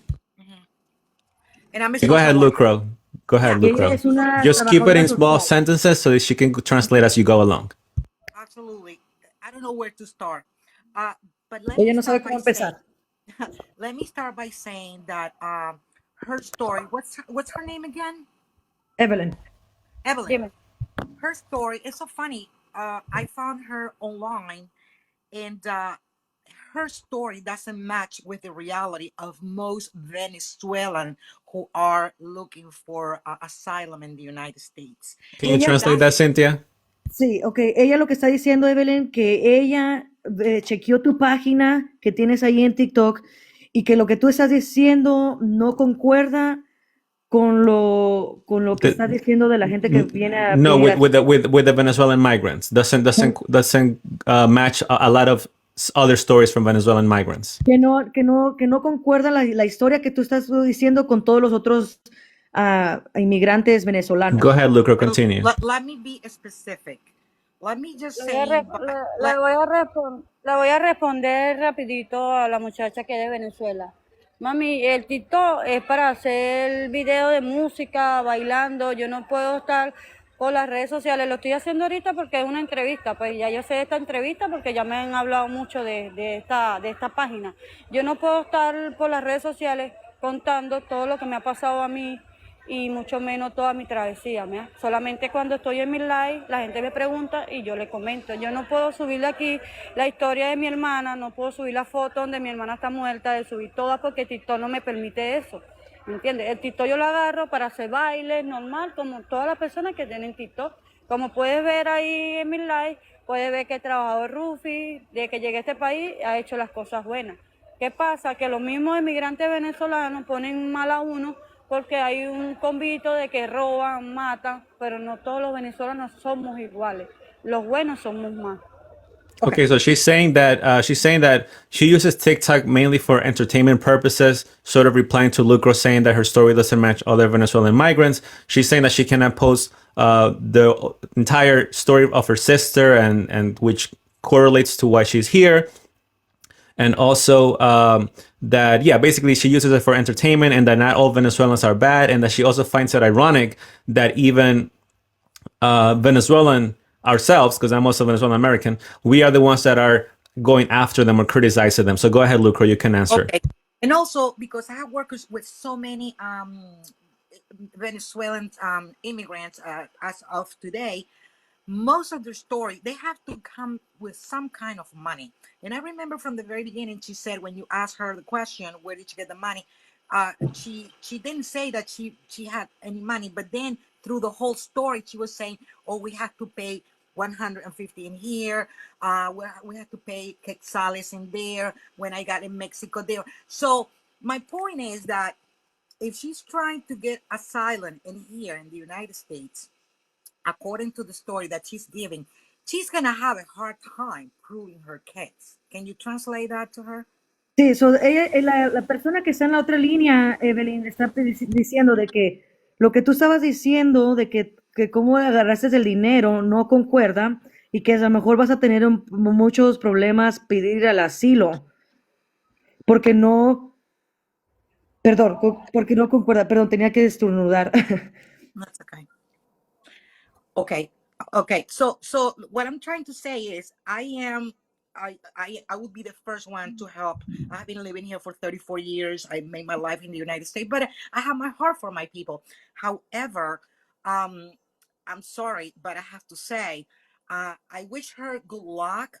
But the fact that her story regarding getting into the United States, I don't buy it. The fact that the government have to pay her for a plane to Kansas, and then I'm sorry, when I go on her TikTok page, I see her in bed all the time, in bed, laughing with her friends, the typical immigrant that is running away from the bad situation of Venezuela doesn't act like that. I'm so sorry. Okay. Okay, so Okay, hold on, Cynthia. Just to make it better, can you let Evelyn know that we're going to have Lucro translate her own statement in Spanish? That way she can just speak for herself directly. Let Evelyn know first. Evelyn, vamos a dejar que Lucro, ella te lo va a decir en español, ¿está bien? Sí. Okay, Lucro, you can redo your Claro. statement in Spanish now. Claro. Evelyn, estoy tratando de buscarle sentido a tu caso. Y te agradezco muchísimo que a los americanos les des una idea de tu situación. Pero yo trabajo como trabajadora social y soy venezolana americana y he lidiado con muchos casos de asilo. A mí me cuesta entender tu historia con respecto a cómo tú entraste a Estados Unidos. Y sinceramente te deseo mucha suerte, pero tengo entendido que tú compraste un apartamento en Venezuela. Tengo entendido que No, escuche. El apartamento que yo tengo en Venezuela se lo dio el gobierno de Chávez a mi mamá. Ese apartamento tiene 22 años con nosotros. Ok, perdón, es así, that's fine, pero a lo que yo voy es... So real quick, hold on, real quick. So Lucro said, you're saying that you don't have money, but in Venezuela you own an apartment. And Evelyn responded and saying that the apartment was provided by the government. Go ahead, Lucro. Ok, y por lo menos la historia tuya con respecto a la persecución política, tienes que de verdad buscar maneras de probarlo. Te deseo mucha suerte con eso, pero con la historia, y yo resulta ser que yo entro a TikTok todas las noches y te veo a ti en una fiesta constante en el shelter, que los neoyorquinos con tantos sacrificios están pagando y el pueblo americano está pagando. Deseo lo mejor, pero honestamente no creo tu historia. Escúchame, mami, escúchame con respeto. Una cosa, que yo le mande plata a mis hijos porque mis hijos están en Venezuela, yo tengo una responsabilidad que son mis hijos. Y una cosa, que yo soy una mujer joven, ¿me entiendes? Yo tengo derecho a disfrutar, no es que yo bebo ni tomo en el cheste, no. Desde que llegué a este país, que tengo 9 meses que entré a este país, primera vez, y me invitaron unas amigas y no le voy a decir que no. Todos aquí tenemos la mentalidad de trabajar y también de darnos nuestro gusto. ¿En qué sentido? Distraerse la mente, porque no todo es problema. Porque para el venezolano que está aquí, que dejó su familia en Venezuela, no creo que que esté yendo muy bien. Por lo menos a mí no, porque yo tengo 3 niños en Venezuela, uno con un problema del corazón, ¿me entiendes? Y lo que me estás hablando de sobre mi caso, yo tengo todas las pruebas necesarias, todas y por haber. ¿Me entiendes? Mi historia de asilo político no es inventada, no es creada, no, es la realidad y lo que yo he vivido de esos 10 años que tiene mi hermana de muerta. Okay, so Evelyn responded to Lucro. She's saying that when it comes to the party, she was invited. She said one time specifically, and she didn't say no, and that she doesn't think that's such a bad thing. She says that they all want to work, and that she has a lot of proof in regards to her sister's case that relates to her being an asylum seeker. And so basically, she's saying that she disagrees with what Lucro is saying. Lucro, do you have another statement or question? No, you want me to say in Spanish or English? You can say in English first for the audience that is watching, and then you can say in Spanish. Correct. What I wish is for her to be more discreet. Immigration is, even though we Americans are very a little bit upset the way that things are working with immigration and the way that this government is managing immigration, I still have my soft heart. But honestly, with her case, I I don't buy it. I wish her the best, but she's not the typical immigrant that undocumented immigrant that is looking for help. I believe she's here to look for ways to make money for a certain amount of time or whatever, and then she'll do whatever. I just feel in my heart. Lo que acabo de decir es que yo de verdad te deseo mucha suerte, pero no creo mucho en tu situación. La mayoría de los inmigrantes venezolanos con los que yo he lidiado tienen una situación totalmente diferente a la tuya y no se están exhibiendo de la manera como tú te exhibes. E inclusive anoche misma, da la casualidad que vi tu TikTok bien rápido sin saber que tú ibas a estar hoy aquí como la hija de Dios y hasta me reí porque te llamas la hija de Dios y estabas acostada en la cama y constantemente estás riéndote y tomando y música alta. Ese no es el típico inmigrante que está sufriendo. Ya va, Discúlpame. discúlpame que te interrumpa. Yo entiendo y lo ha dicho siempre en mis lives. El que le tira a un venezolano es el propio venezolano. Yo estoy aquí, ¿dónde voy a estar si no puedo estar en la calle? Ojo, salir Pero por una lo sola menos vez. disimula, por lo menos No, disimula, por lo menos es que yo no disimula, ese es mi puedo, punto.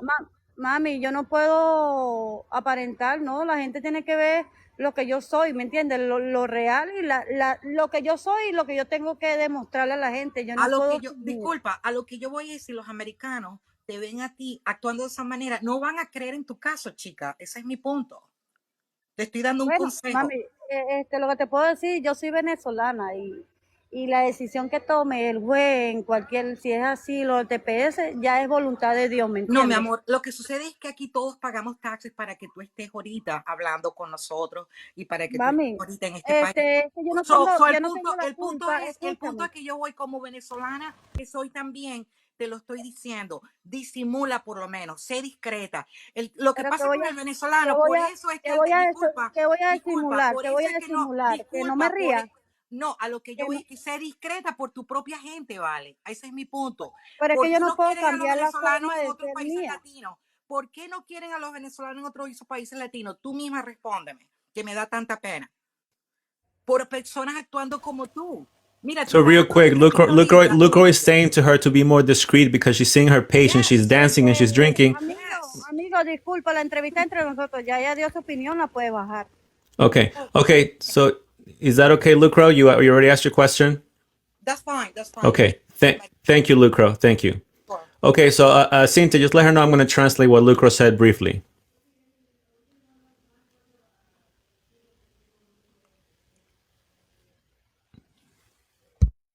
Discúlpame, Cynthia, we can't hear you. yo lo voy a responder rápido, mira, yo le voy a responder, pero ese es el problema que tenemos nosotros los venezolanos. ¿Cómo ella me va a decir que nosotros estamos en un refugio que estamos viviendo de su casa? Nosotros no tenemos culpa que este gobierno haya hecho refugio para los inmigrantes que necesitan. Por eso que yo siempre digo, no hablen conmigo, porque esto lo ha hecho el presidente y los refugios están de hace mucho tiempo de que llegaran los inmigrantes. Aquí en Estados Unidos siempre ha habido refugios y los refugios son para las personas vulnerables, las personas que no tienen para arrendarse. ¿Por qué no Okay. tenemos para arrendarnos? No tenemos para arrendarnos porque no nos dan un permiso de trabajo el día siguiente de que uno entre este país. No tiene que esperar un proceso, 6 meses, meter sus papeles, porque te lo aseguro, de haber de dar de refugio, fueran dado permiso de trabajo y no estuviera pasando todo esto. No Okay, Okay, como deja que aquí. so lo traducimos deja que nos dan el chance a Max para que lo traduzca en inglés. Okay, guys, so just to summarize, Lucro came in, she's a Venezuelan American, and she was basically telling Evelyn to be more discreet. She disagrees with her story. She says she doesn't believe her story. She says that she sees Evelyn mostly in bed on her TikTok and dancing and drinking or partying, etc. And that's the reason why even Venezuelan Americans disagree with the migrant situation right now. That's the reason. That's the reason why, excuse me, Americans themselves don't want migrants because of the things they do online and how they exhibit they're having a good time here instead of trying to, work or at least be more discreet. She said, if you're going to party, at least don't show it on TikTok if you're a refugee. That was Lucro's main point. And Evelyn is saying that she disagrees with that. She's saying that it's mostly Venezuelans that, from what she's seen, that attack their own Venezuelan people. And so, pretty much saying that she's just not in agreement with what she's saying and that she is trying to work and do better things here. Can you just ask Evelyn real quick? Does she want to live in New York forever, or does she want to go to another state, or what's her plan long term? Evelyn, Or maybe go back to Venezuela at some point. tu plan en largo plazo, ¿te quieres tú quedar allí en Nueva York o te quieres ir a otro estado? ¿Te piensas quedar en los Estados Unidos o después de eventualmente regresarte a tu país de Venezuela?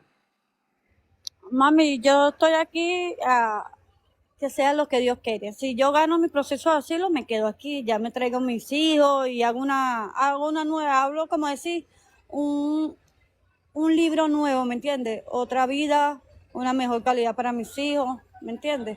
Yo estoy aquí esperando que yo me recupere para yo arrendarme, ¿me entiendes? Y hacer mis cosas bien, esperar mi permiso de trabajo, para yo también pagar mis tasas, como dice la gente, ¿me entiendes? Porque me da rabia que los mismos venezolanos le tiren al otro venezolano, ¿me entiendes? No estamos aquí porque nosotros queremos. Yo no quiero estar en esta situación que estoy, pero si no tengo $3,000 para arrendarme, ¿cómo yo hago? ¿Me voy para la calle? No me puedo ir para la calle. So she's saying that she doesn't want to be there where she is right now, but she has no other choice because she doesn't have the money to rent a spot. And she said that if she wins her asylum case, she will stay here. But if she doesn't, then she won't. Can you ask Evelyn? There is another Venezuelan that wants to ask her a question. I don't want to be rude. I want to make sure that we are respectful since she is the special guest. Can you ask her if we can let that person come in and ask a question? Evelyn, como tú eres nuestra invitada especial, hay otra persona venezolana que también quiere venir a preguntarte una pregunta de la sección de comentarios. ¿La quieres tú dejar para que te diga su comentario? Sí, que suba, yo estoy preparada para todo eso, mami. Okay, Que so suba, we just suba. want her to ask her permission. Just let her know. Nomás queremos preguntarte por tu permiso para que tú estés a gusto. Ok. Okay, so we have Libertad. Go ahead. You can ask your question in English and then in Spanish, please. Yeah, hello, how you doing? Appreciate, thank you for letting me coming up here. I want to give you some knowledge to you people listening here. Okay, this what happened is more about the immigration. Okay, it's about the regime, Maduro, Lula, all the left side on the foro de Sao Paulo. Okay, what Maduro doing? He under depression, okay, because he don't have no food, no future for the people in Venezuela, okay? He have to open the border and let the people get out from Venezuela, okay? We have 8 million Venezuelans all around the continent, okay? From Mexico to the Patagonia, the South America. What I mean is he used the Venezuelan like a bullet, okay? Like a bullet. Like I say, the border is open border. We don't have no control on the border. I have here 30 years. I come in 1995. Okay, when you have open border without control, okay, is no authority there. The authority can be doing nothing because by Biden administration, he let 20 million people. It passed the border already, okay? 20 million, not only Venezuela. What you saw with this girl here, the woman, I spoke to her one time already, and I want to clarify and let the people exactly what's going on. If you have a dictator, the first thing he's gonna be doing is brainwash. Okay, what is the brainwash? He cut the education, cut the school. Okay, everything on the school, on the high school, on the university, pretty much is under a communist or like a Mark, no Mark. Carlos Mark, everything, all literature is about the communists. People like her, okay, coming looking for better future. I know it's bad. I told her because it's unrespectful, okay, for the culture, the American culture and the other countries, okay. Can you try to make it more brief, please? Because you got to translate everything too, please. Thank you. Thank you. And pretty much, Joe, I can continue. Let me talk to her, okay. ¿Cómo estás? Yo subí el otro día, conversé contigo, ok, no sé si te acuerdas. Sí, libertad, sí me acuerdo. ¿Cómo estás, joven? Mira, yo te dije acerca de lo que sucedía, ¿no? Aquí, para que tú me dijiste que habías ya aprobado, o sea, que habías hecho ya los requisitos para el TPS, ¿ok? Sí. Tú lo que tienes que hacer es seguir tu TPS, ¿ok? Y buscar, yo entiendo, ¿ok? Porque todos tenemos momentos difíciles en la vida, Claro, claro. ¿ok? Pero, ¿qué es lo que yo le estoy explicando, no? Acerca de lo que generalmente, lo que está sucediendo en Venezuela para que la gente tenga un poco más de idea de lo que sucede en Venezuela. ¿Qué es lo que yo vengo a decirte con esto, no? Que para la cultura que no es venezolana, que no es la de nosotros, eso se ve, ellos lo ven mal, ¿ok? Porque piensan o dicen que todos los venezolanos vienen para acá a quedarse en un shelter, a que el gobierno les esté pagando ¿cómo se llama? Su estadía, ¿ok? Que los que nosotros, los que pagamos taxes, porque de eso me incluyo, somos los que ayudamos a que ustedes tengan los alimentos, tengan el shelter, etcétera, etcétera. ¿Puedes explicar si quieres, amigo? Okay, so what he's saying is that he's basically went through a little bit of the history of Venezuela, what happened here, and why this crisis came about because of the situation over there. And he is reinstating that taxpayers do cover for a lot of these expenses. Just in brief here, do you have a question for her, by the way? Because we have other people that have questions. No, it's pretty much, mira. You just wanted to share like a general statement. Ya, lo que quiero decirte, ¿no? Yo tengo 30 años aquí viviendo, amiga. De verdad que no soy ese venezolano que está señalándolo porque ustedes vienen de una situación muy diferente, ¿verdad? De otra forma a como yo me crié en Venezuela. Pero sí lo que quiero es decirle que el americano, el anglosajón, el de las otras culturas, como te dije, cuando te ven en esta situación, ¿ok? No se ponen en tus zapatos, sino yo te entiendo, ¿verdad? Pero tú haces un live, entonces ellos piensan de que el gobierno te está manteniendo. Y como tú lo dices, tú haces tu sopa, tú haces tu cosa para ganarte sustento, ¿ok? Hasta que te salga tu documentación. Eso es entendible, porque eso lo hace todo el mundo, el que ha llegado aquí como inmigrante. Pero lo que es eso, ¿no? Que ellos piensan de que tú estás aquí y entonces el gobierno te mantiene, ¿ok? Por eso es que es la visión que tienen de ti, ¿ok? Gracias por permitirme subir aquí. Thank you, man. I appreciate it. Thank you so Okay, much. thank you, Libertad. Thank you so much for joining. He was just Algo para que se lo traduzca a ellos. yes. Sí. Ay, se va.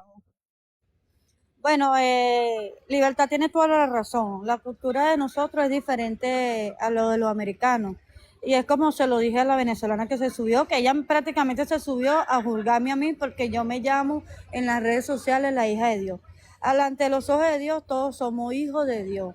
Y no porque yo me tome una cerveza o porque yo agarre un día de mi tiempo y me distraiga un poco, soy una mala persona. No, al contrario. Desde que llegué a este país, ha impulsado a muchos venezolanos a hacer las cosas buenas, ¿me entiendes? Todos llegamos aquí con un propósito, con una mente. Yo estoy en este refugio porque no tengo dónde llegar, no tengo ningún tipo de familiar aquí que me apoye y estoy buscando la manera de salir lo más rápido de aquí.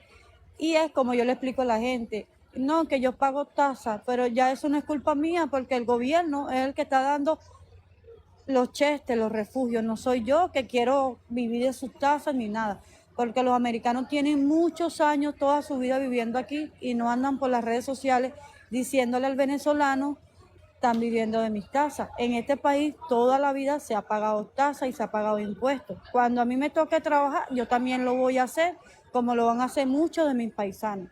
No pagamos ahorita porque no tenemos un permiso de trabajo. Okay, so basically, just to paraphrase what she said, she was almost replying back to Lucro again because Lucro brought up her name of being, her username is the daughter of God. And so she's saying that don't judge her by her username. Per what she said, we are all God's children. And she also said that she understands that the American culture is different.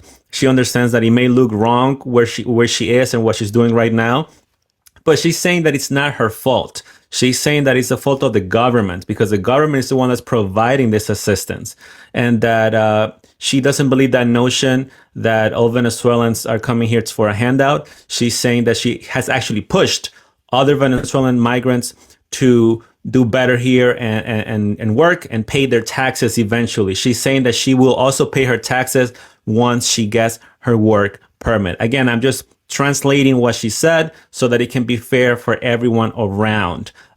Cynthia, can you let her know that there's another person that wants to ask her a question if we can let her in?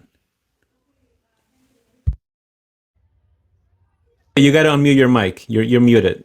Oh, I'm so sorry. Yes, I forget I put that. Evelyn, hay otra persona de los comentarios en los comentarios, perdón, que te quiere preguntar otra pregunta. ¿Estás lista? ¿La podemos dejar entrar? Sí, claro. Okay, just give me 1 minute.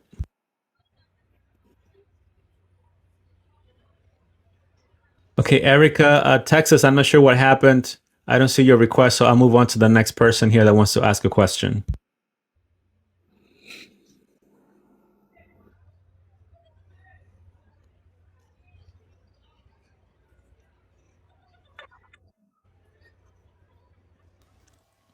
Hi, Noel. Do you speak Spanish also or no?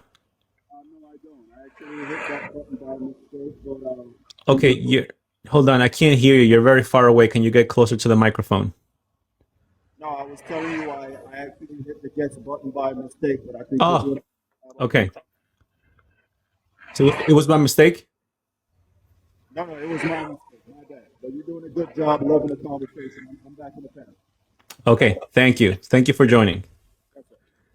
Just let her know that he hit the request by mistake, Cynthia. I'm going to get someone else. Oh, ok, vamos a agarrar a otra persona, Evelyn, porque esa persona lo apretó de equivocación.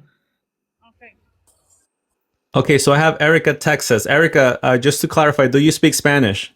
I do, but not good enough. Okay, so do you want Cynthia to translate? Yeah, that would be great. Okay, just keep your question brief to be fair, because Cynthia's doing a good job in translating. So let's keep it simple, okay? Sentence for sentence. Absolutely. Okay.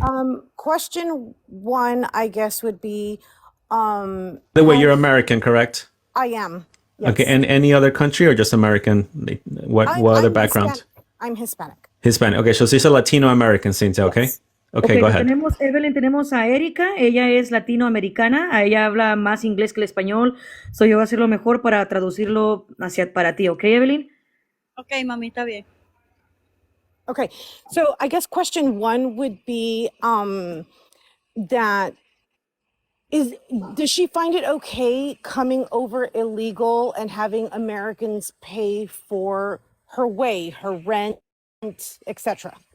Ok, ¿tú lo sientes que está bien venir aquí legalmente y tener a los americanos pagar, como quien dice, por tu estadía aquí en los Estados Unidos? Yo no estoy ilegalmente, yo estoy en un proceso migratorio. Legal es que yo no tenga ningún tipo de documento. Okay, so Evelyn said that she is not here illegally.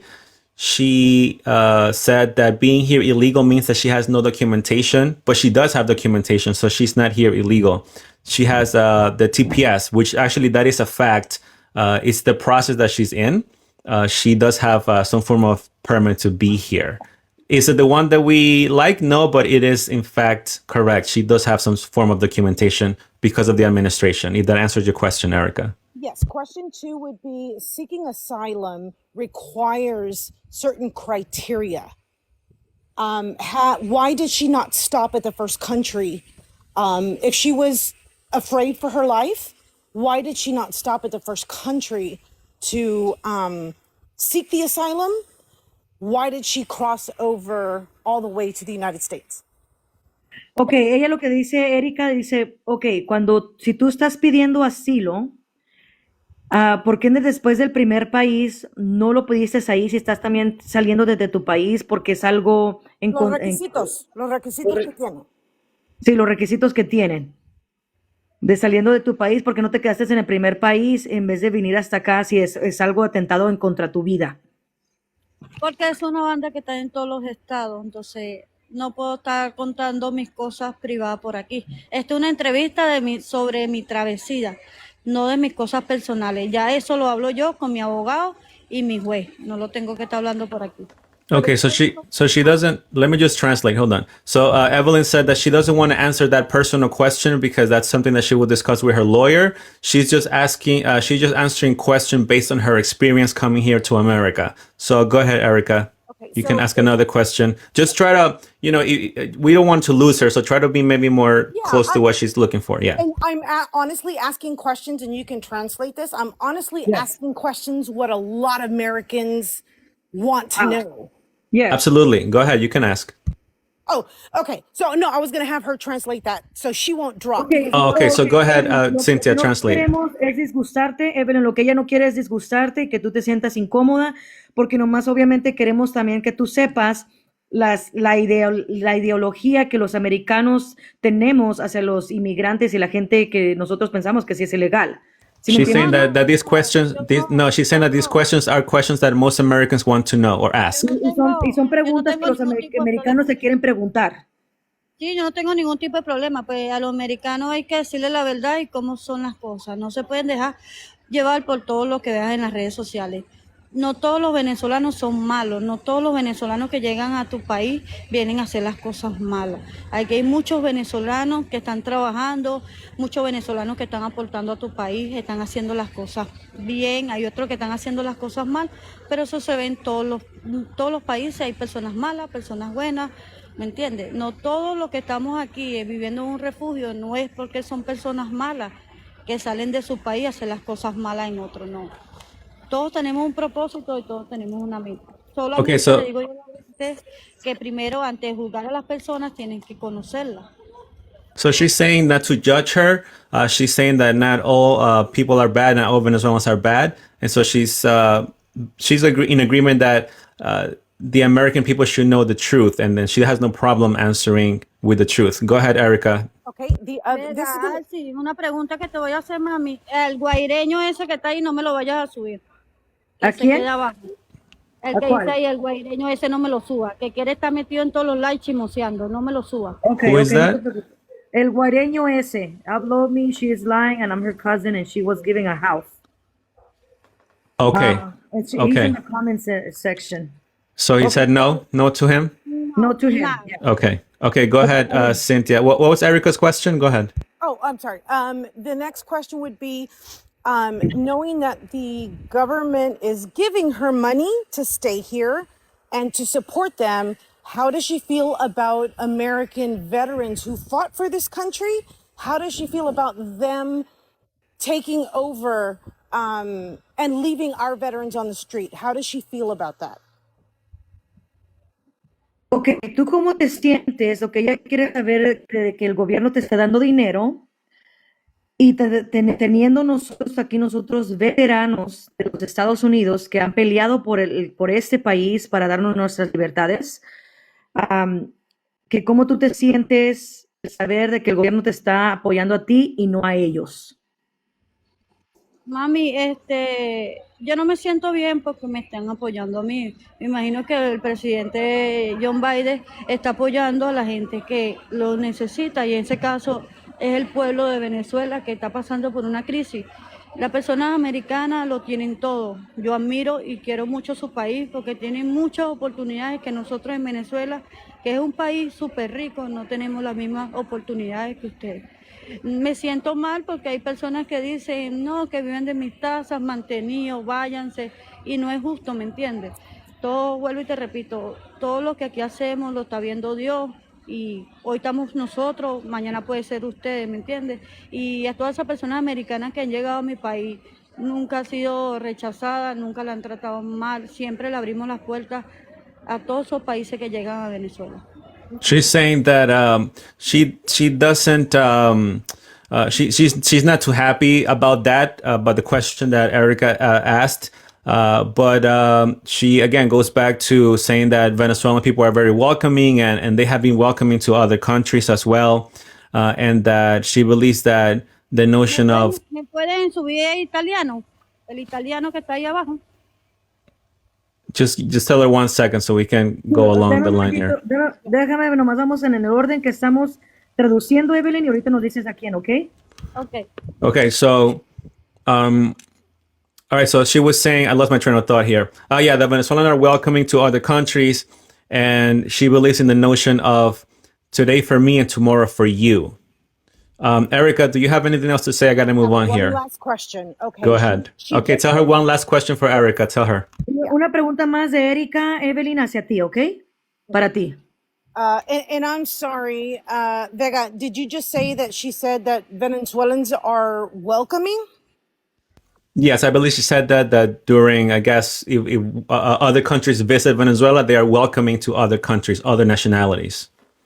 I guess that would be two questions. Why did she leave then? Okay, so I guess my main question would be, if asked, would she give up her bed for a veteran that has fought for this country that she chose to come to? Ok, si te preguntarían a ti si estás dispuesta a ceder, dejar tu cama allí en ese albergue por un veterinario, ¿tú lo harías? Wait, for a veteran army soldier. Make sure to explain to her. Soldier, yes. Ok, un veterinario que peleó, que es un soldado que peleó para las Who's out on Fuerzas the Armadas streets. aquí de los Yeah, who's out on que the están en la streets. calle. ¿Tú dejarías tu cama por dárselo a esa persona? Evelyn. Claro que sí, porque todos tenemos derecho. She says that she would because we all have the right.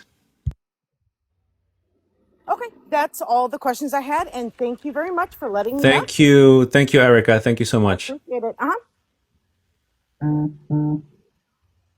¿Me pueden subir a italiano? Que me quiere hacer una pregunta, él es venezolano. ¿Cómo se llama ese, el italiano ese? ¿Cómo se llama? Italiano, y hay uno que se llama Zoom. El italiano HP.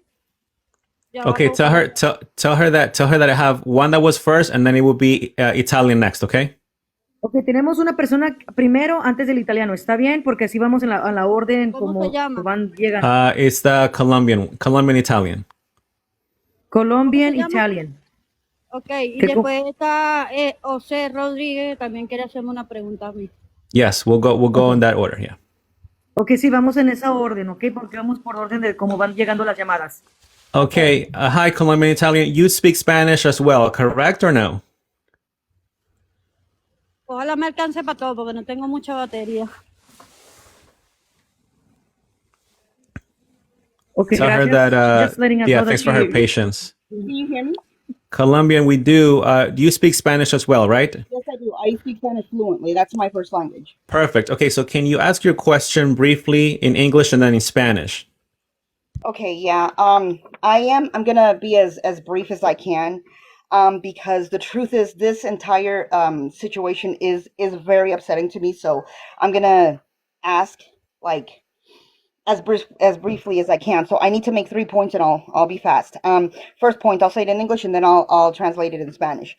Um, she said that she is here. She's not illegally here. I watched a live a little bit ago, and she had said that she crossed completely illegally. The problem is she got caught by immigration, and then she told her story, and then that's how she obtained papers. But she broke the law. She came here illegally. So that's one thing that I wanted to point out to her. If I can go ahead and ask, Go ahead. Yeah, because you can that say it in pertains English and to then in Spanish. Yeah. right. Okay, because that pertains to what the actual question that I want to ask. Buenas tardes, ¿cómo estás? Buenas tardes, bien, gracias a Dios. Sí, ok. Mira, te voy a hacer una pregunta y no quiero para nada que te sientas atacada, ¿ok? Pero quiero que entiendas mi posición. Yo soy inmigrante también, pero yo vine desde muy chiquita. Mi familia vino desde Colombia y nosotros hicimos todo legalmente, legalmente. Ahora, tú habías dicho que tú no estás aquí ilegalmente, pero este es el problema que yo tengo porque mi papá es veterano. La muchacha que traduzco dijo veterinario, es veterano.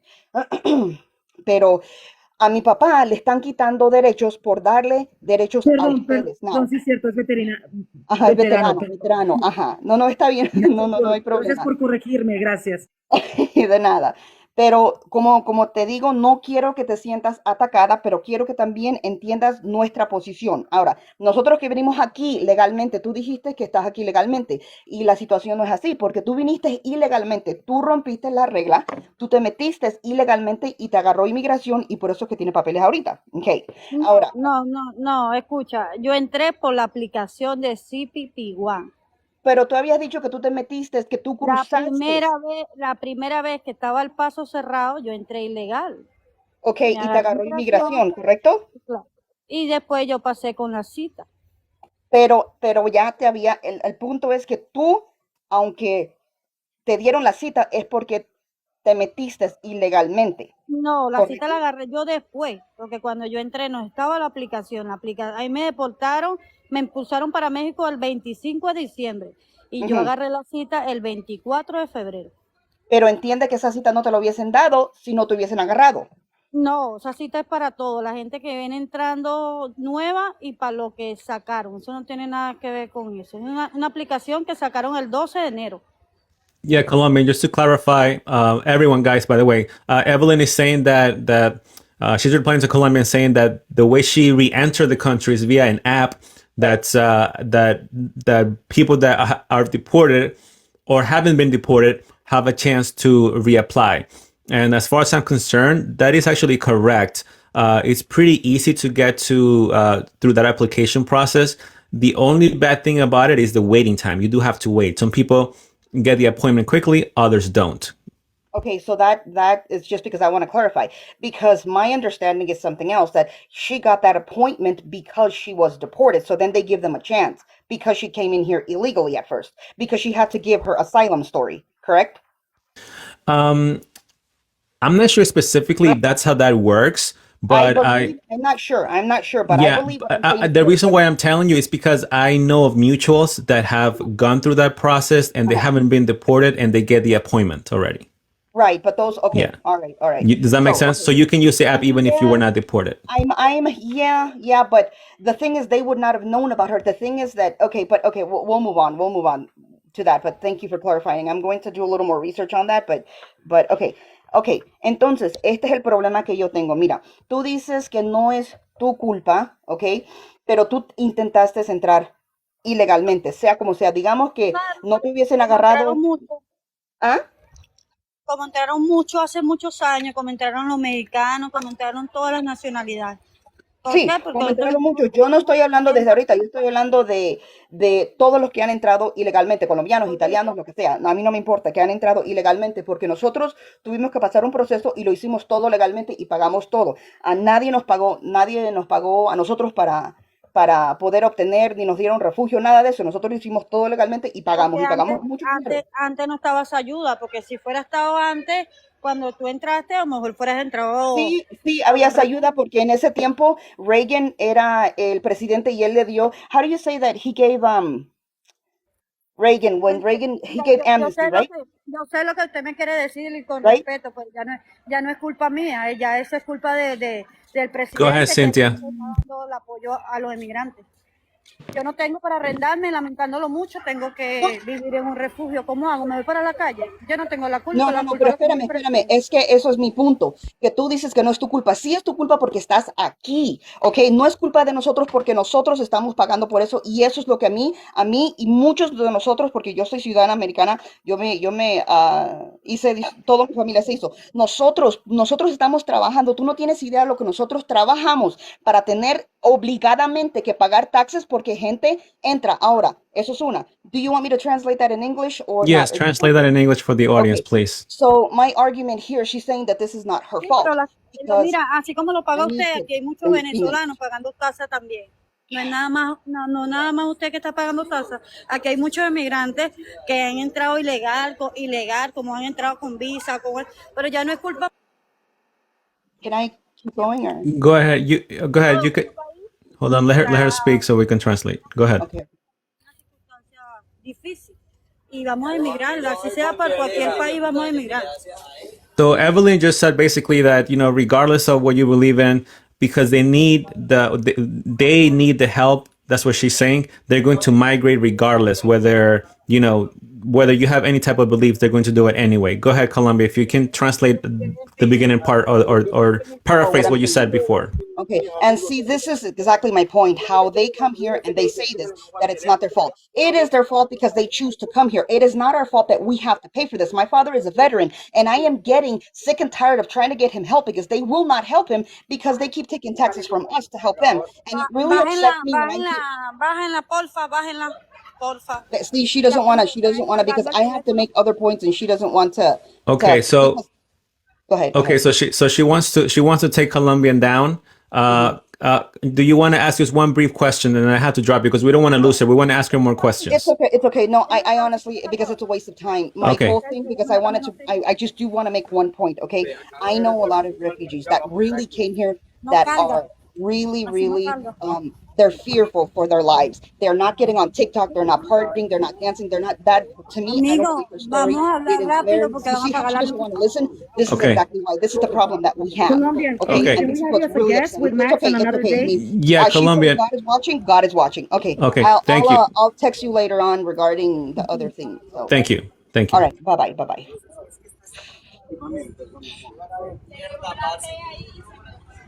Ya me van a pagar la luz, entonces sube lo que te dije un momentico. Yo no tengo la culpa, ¿me entiendes? Mucha gente, no, que viven de mis tasas, que nosotros entramos con visa, entramos, pero ya no es culpa mía, ya no es culpa mía. Yo salí de mi país como salimos muchos y no por Okay. eso tenemos que El So italiano, el she's italiano saying está aquí. so Evelyn keeps saying that it's not her fault that she's here. Italian is here. Go ahead, Italian. You can share your statement. Do you speak English and Spanish? España. Okay, Cynthia, you can translate. Go ahead. Let him to be Ok, brief. vale, italiano. No, Sé breve, ok, sé breve porque tengo tengo que así traducir. italiano porque mi abuelo eran italianos. ¿Ves? He says he only speaks Spanish and that his username is Italian because his grandparents were Italian. Bueno, esto es para todas las personas que vinieron preguntando porque el venezolano es inmigrante. Yo soy venezolano, yo vivo en Venezuela en el estado de La Guaira. He's saying that he's from Venezuela and he wants to reply to all the people that came here. Bueno, hace muchos años lo que fue peruano, chileno, ecuatoriano, mexicano, todos los países en el mundo vinieron a Venezuela. He's saying that before a lot of Peruvians, Ecuadorians, and so forth, a lot of those Venezuela countries. los recibió con los brazos abiertos. He's saying that a lot of these other countries like En ningún Venezuela, momento un venezolano juzgó a cualquier persona de otro país Okay, ¿verdad? it's italiano. Diciéndole malas palabras y Okay, diciéndole que era emigrante. okay, italiano. Ahora, Un momento para hacer el translation. Okay, so he's ok. saying that a lot of Peruvians, Ecuadorians, and so forth, a lot of immigrants years ago went to Venezuela and they were never judged. They were never discouraged. Basically, what he's saying is that Venezuela was very welcoming years ago. Again, guys, I'm translating what he's saying. Okay, Italiano, go ahead. ¿Verdad? Entonces, ahora como el venezolano está pasando por una crisis demasiado política, porque el sueldo mensual aquí son $5. Tú con $5 tú no compras nada de comida, tú no sobrevives. El venezolano le toca salir de migrante a cualquier país y arriesgando su vida por el Darién Okay, so o he's por saying that in cualquier otra parte. Venezuela, the minimum wage is around $5 an hour. And so, because of the political situation, that's why all of these Venezuelans are looking for a better life because it's just not a sustainable economy. And they have to even risk their lives going through the Darien Gap through the jungle. Okay, go ahead. Entonces, ahora como venezolano, ¿verdad? Está inmigrante, vienen a juzgarlo, a exigirle mil y una cosas, ¿sabes? Tú eres americano, eres colombiano, eres brasileño, ya eres americano, ya tú pasaste tu proceso, deja que el venezolano pase su proceso tranquilamente.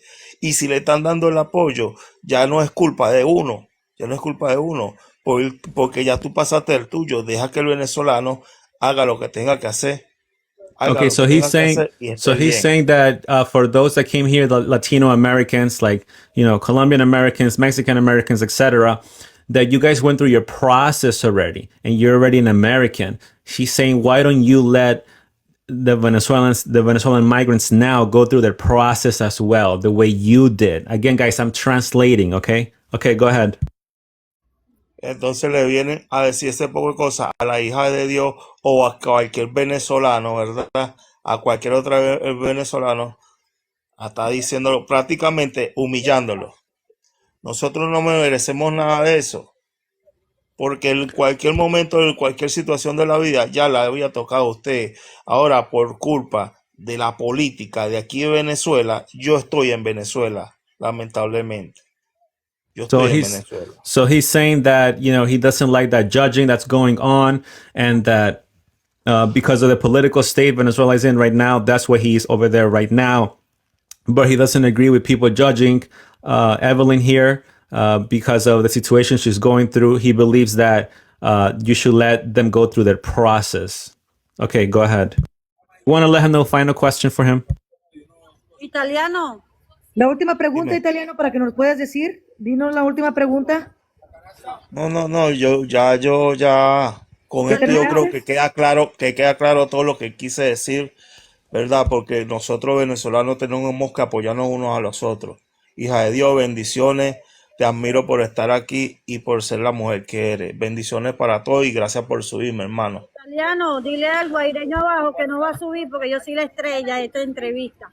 Que no chingue, No, que en todos los likes se monta a decir lo mismo y a pasar pena. él ya te está escuchando. Gracias, hermano. Bendiciones. Gracias por Okay, subirme so y Italiano, bendiciones para hold todos. on. I have a question for him real quick. Italiano, tenemos una pregunta para ti antes de que te vayas. So I Dígame. understand when he says to let Venezuelans migrants go through their process, like previous immigrants have done. But does he know that there are another section of immigrants that are waiting for over 10 years and paying thousands of dollars and are not coming through the border and they're still waiting? Does he know that that's another process going on? Que si tú sabes, Italiano, que así y él entiende, como tú dices, que hay un proceso, pero que si tú entiendes que también hay otro proceso del otro parte del mundo donde ellos han esperado 10 años para entrar a los Estados Unidos y han pagado miles de dólares. Entonces, tú también entiendes ese otro punto. No, claro que sí lo entiendo perfectamente, Entonces, ¿verdad? ahí es donde Pero está ahorita se está I bring entendiendo that más. Italian. I bring that point because he said that he doesn't know why a lot of Hispanics are against this situation right now. I bring that point because the sentiment from that side is that it's not fair for other Latinos that are waiting for the process and paying a lot of money and are still not here in America. That's why I bring that point to him. Él trajo ese punto, porque italiano, él trajo ese punto y para decírtelo, porque el sentimiento de muchos de otros personas que están esperando también para el proceso, no se les hace justo, Latinos. o para otros latinos, no se les hace justo que ustedes vengan y estén teniendo un procedimiento más fácil que ellos que han esperado ya muchos años. Americanos me estaban traduciendo. No, claro que sí lo entiendo perfectamente, ¿verdad? Y también, ve, ya no es como lo dije hace rato, no es culpa de nosotros, ¿sabes? Porque ahora se está viendo más inmigrantes que anteriormente. Ahorita más fluidez de migrantes. Anteriormente no se veía tanto inmigrante. Ahorita Okay, so he's saying del 100%, el 80% es inmigrante. Okay, so basically his answer is to my question is that, again, he feels it's not their fault. They're seeing a lot of migrants right now, and he just believes that it's not their fault, even though he understands that there's another process that takes longer and more expensive. But again, in his point of view, it's not their fault. Cynthia, thank you, Italiano. Thank you so much. Thank you. Bueno, mis amores, Gracias, creo italiano. que se ha terminado la entrevista porque tengo que recoger el puesto, está haciendo mucho frío. Okay. Fue un placer, Dios me lo bendiga. Okay, so Evelyn is saying good night, guys. She has to go because, she has to go right now. Well, we appreciate her time. Cynthia, again, let her know. Thank you so much for her time, and we appreciate answering all the questions. Te agradecemos todo y por tu paciencia y por responder con todas las preguntas que tuvimos. Gracias. De Y hasta nada, la mami, próxima. sino que ya me pagaron la luz y no puedo hacer bulla ya. Okay. Dios me lo bendiga. Chao, un placer. Igualmente, gracias. Thank you. All right, guys. So basically, she says she had to go because they shut the lights down and she cannot make any more noise. Again, she's in the New York shelter right now. I know we have a lot of people that want to join the panel. Let me see. A lot of people are waiting. Guys, again, it's really hard because I don't want to bombard, the guests with all these questions at once. I know some people are very emotional about this. Believe me, you guys know my page, right? So you guys know how I am. But I wanted to be respectful because we want to get the answers from her directly. Okay? Let me see somebody that has been waiting here for a long time. Jose, go ahead.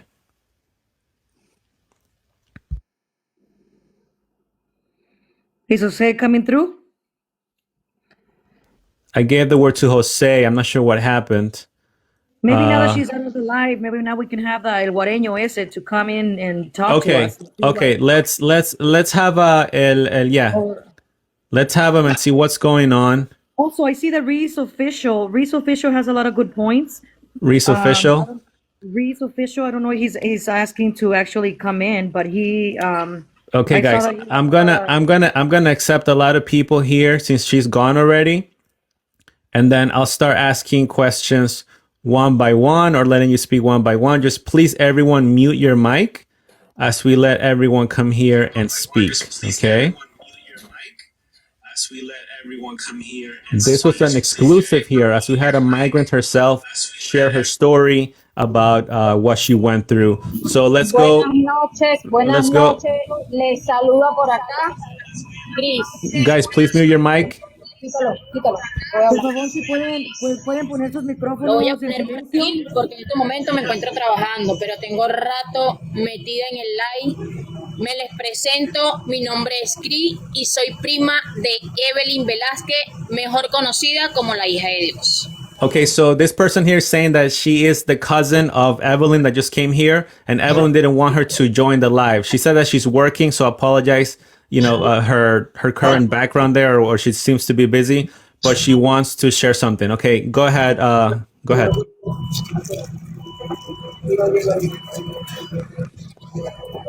Elgua, go ahead. Soy prima de Evelyn y me estoy montando en el live porque quiero decirle a todos sus seguidores y todos los que la siguen y muchos de los que la apoyan están haciendo mal. ¿Por qué? Ella dijo que no tenía familia aquí en los Estados Unidos y pues sí tiene. Se le dio una dirección donde se le recibió, donde se le consiguió trabajo, donde se le ayudó a su esposo, donde le prestaron una casa por 7 meses y lamentablemente por personas como esa es que no nos quieren a los venezolanos en ningún lado, porque dejó la casa sucia, cochina, se fue a Nueva York huyendo, debiendo casi 3 meses de arriendo y debiendo biles, en la cual yo me hice responsable y di la cara, porque a la final quien le consiguió la casa por 7 meses fui yo, quien le consiguió el trabajo fui yo. Okay, so just to paraphrase what Elwa said here, this person is saying that she's Evelyn's cousin, and that Evelyn was actually given an address here in the U.S., and that she does have family here. That she's lying. She went to that place, and that she even left the place dirty, and it is because of individuals like that Venezuelans are giving a bad name in this country. Okay, go ahead. Entonces, quiero decirle a todos los presentes, a todos los americanos, yo como venezolana quiero pedir 1000 disculpas, porque lamentablemente por personas como esa es que no nos quieren en ningún lado. Como yo siempre digo, los buenos somos más. Yo voy para 3 años aquí en los Estados Unidos, gracias a Dios, tengo permiso de trabajo, pago mis taxas, pago impuestos, pago todo y tengo licencia de conducir, y a ella se le prestó la oportunidad donde la llevaron a migración para que presentara papeles y obtuviera su permiso de trabajo, pero ella no quería pagar, no quiso meter asilo, no quiso nada. Tenía rato pidiendo que me subieran, porque ella sabe que si yo subía y ella estaba ahí, ella sabía muy claramente que yo la iba a desmentir. A ella sí se le recibió aquí en los Estados Unidos. Sí se le consiguió trabajo. Mi jefe que trabaja el roofing le dio trabajo. Le prestaron una troca donde la dañaron. Le dañaron la transmisión y se fueron huyendo a Nueva York. Tengo mensajes, tengo videos.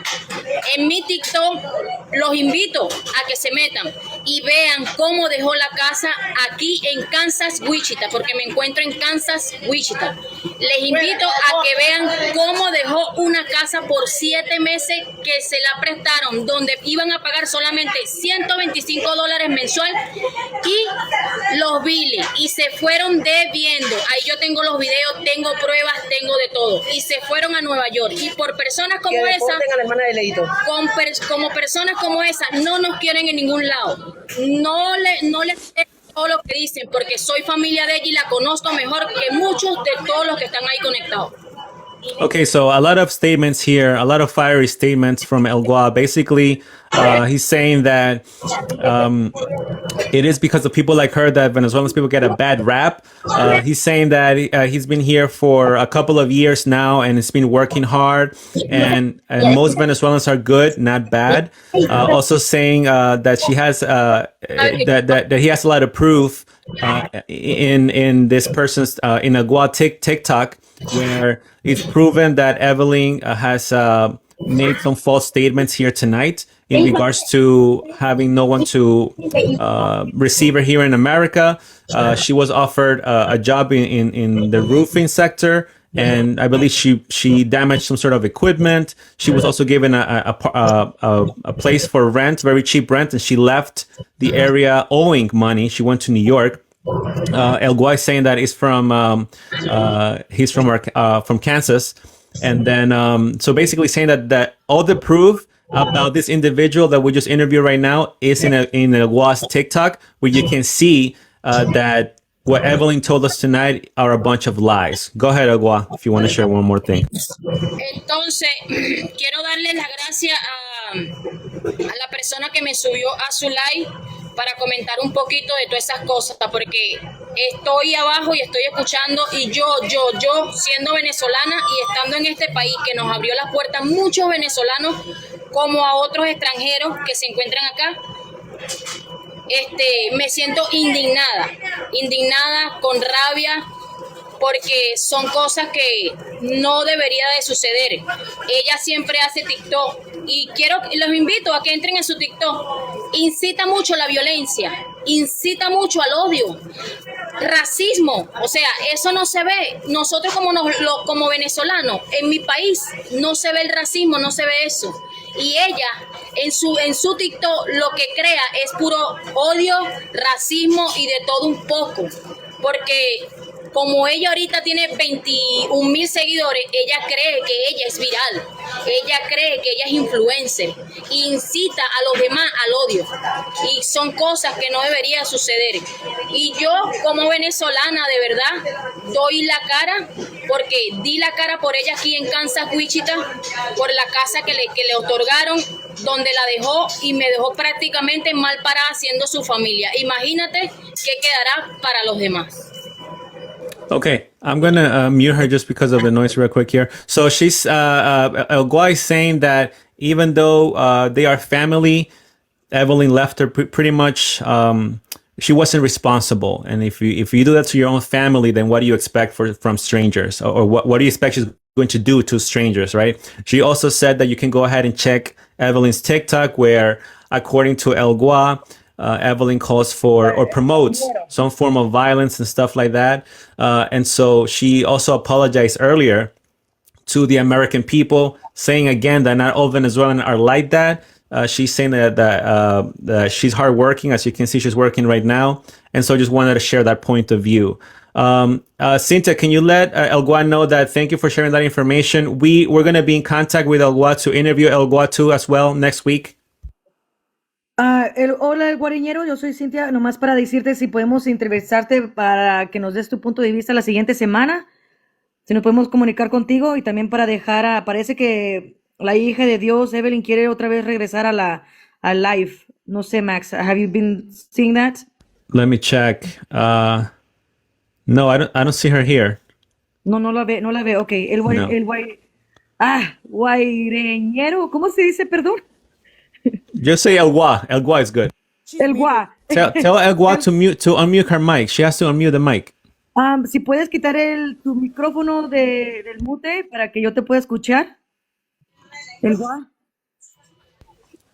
Yeah, we want to interview El Guay next week. Te queremos entrevistar la siguiente semana. ¿Está bien con eso? Sí, me gustaría. De verdad sí me gustaría. Ahorita estoy en mi trabajo. Yeah, because yo me tomé media hora de break y me metí en el TikTok y estaba viendo la cuestión y estaba escuchando y escuché la chica que la subieron, ella dijo que es americana, que tiene papel americano, la colombiana, y escuché su expresión y creo que estoy de acuerdo con muchos de ustedes con las preguntas que le hicieron a ella. Y no estoy de acuerdo con las cosas que ella hace, porque estaba escuchando donde dijo que ella llegó aquí a los Estados Unidos y nadie la recibió. Y todo lo que dijo es mentira, porque antes de irse a Nueva York sí se le recibió aquí. Hasta se le llevó para que metieran papeles en migración para que le dieran su permiso. Duró 7 meses en una casa y trabajó por 7 meses. El trabajo de su esposo se lo conseguí yo. La casa se la conseguí yo con mi patrón del roofing, que trabajamos roofing. Se lo conseguí yo, pero ¿qué es lo que pasa? Que ellos se van a Nueva York porque mi patrón ya estaba cansado de cómo le tenían toda la casa y eso era un desastre. Mira, yo los invito a que se metan y vean poco a poco, vayan bajando y vean los videos que yo he subido. Y tengo muchos videos más y tengo muchos audios de mi patrón donde me dice muchas cosas y de verdad que es lamentable. Yo más bien después que ella se fue a Nueva York, yo fui a esa casa a limpiarla, a dejarla como se la entregaron, porque no es justo que te den una casa por 7 meses y la hayas dejado como la hayas dejado. No, está bien, ok, güey. Bueno, muchas gracias. Vamos a dejar que Max interprete esto y te vamos a agarrar tu información para poder entrevistarte. Yeah, let El Guay know that we'll interview next week because there's a lot of noise in the background. It's hard to really understand everything. También porque ahorita como estás en el trabajo no te podemos escuchar muy bien, ¿ok? Ok. Nos mantenemos en comunicación. Muchísimas Yeah, gracias. I'll be in touch. Thank you. Ok. Gracias, El Guay. Okay. Gracias. Ponle mute para que oigas los demás que van a decir algo. All right, guys, a lot of information from El Guay here, okay? A lot of information. I don't even know where to start. Basically saying that Evelyn lied to us during the interview. That's what El Guay said. Evelyn requested for him not to go up at the same time, which I agree. I agreed to that because, again, she was a special guest for tonight. I appreciate that she did come and came here on this platform, on my platform, where you can see my videos.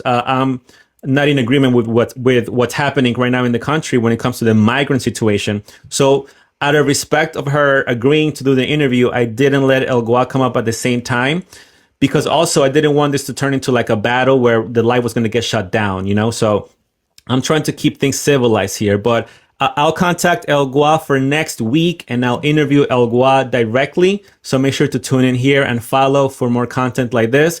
I want to, I know a lot of people here want to share a lot of stuff here. So let me, hold on. I think we have, Evelyn wants to come back again. So let me give her the word again. And then I'll let you guys, I thought she said she couldn't join.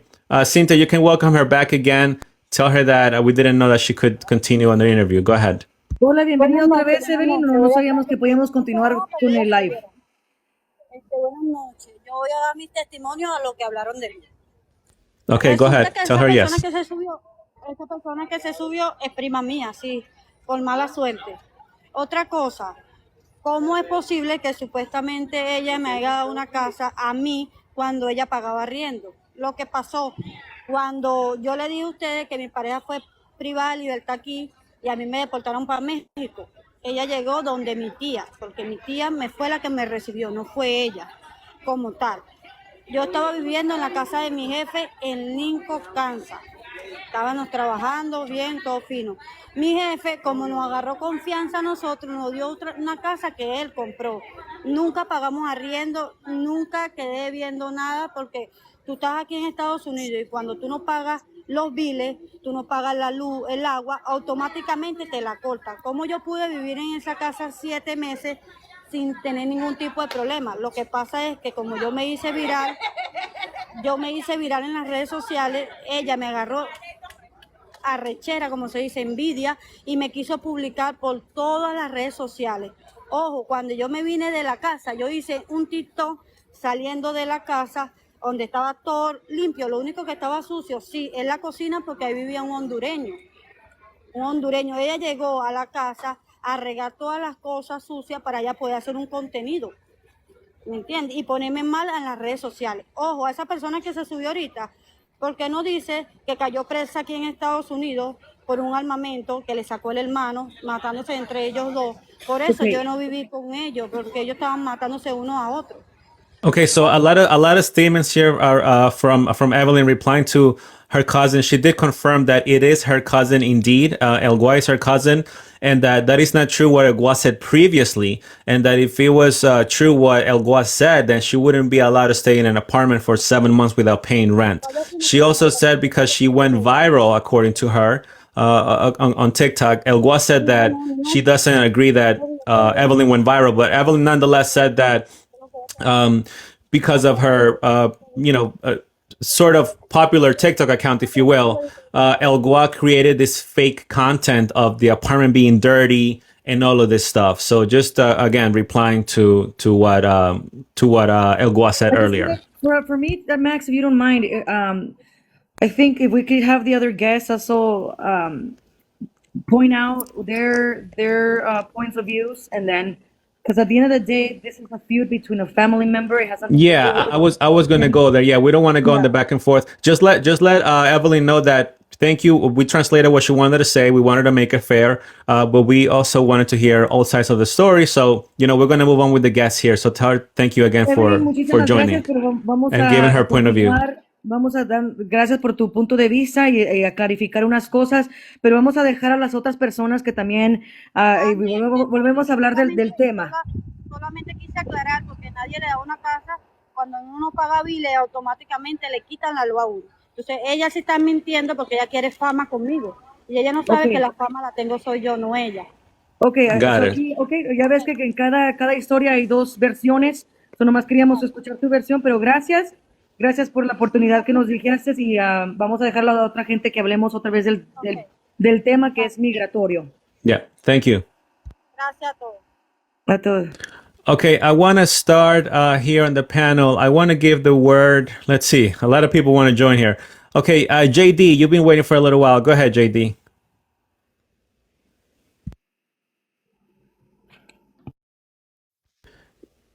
JD, are you there? All right, maybe Erica. Is Erica still there? Or Yeah. Okay. Who? Let's see. Okay, Erica, go ahead. Sorry about that. So yeah, kind of instincts are correct. What everybody was saying in the chat. Just I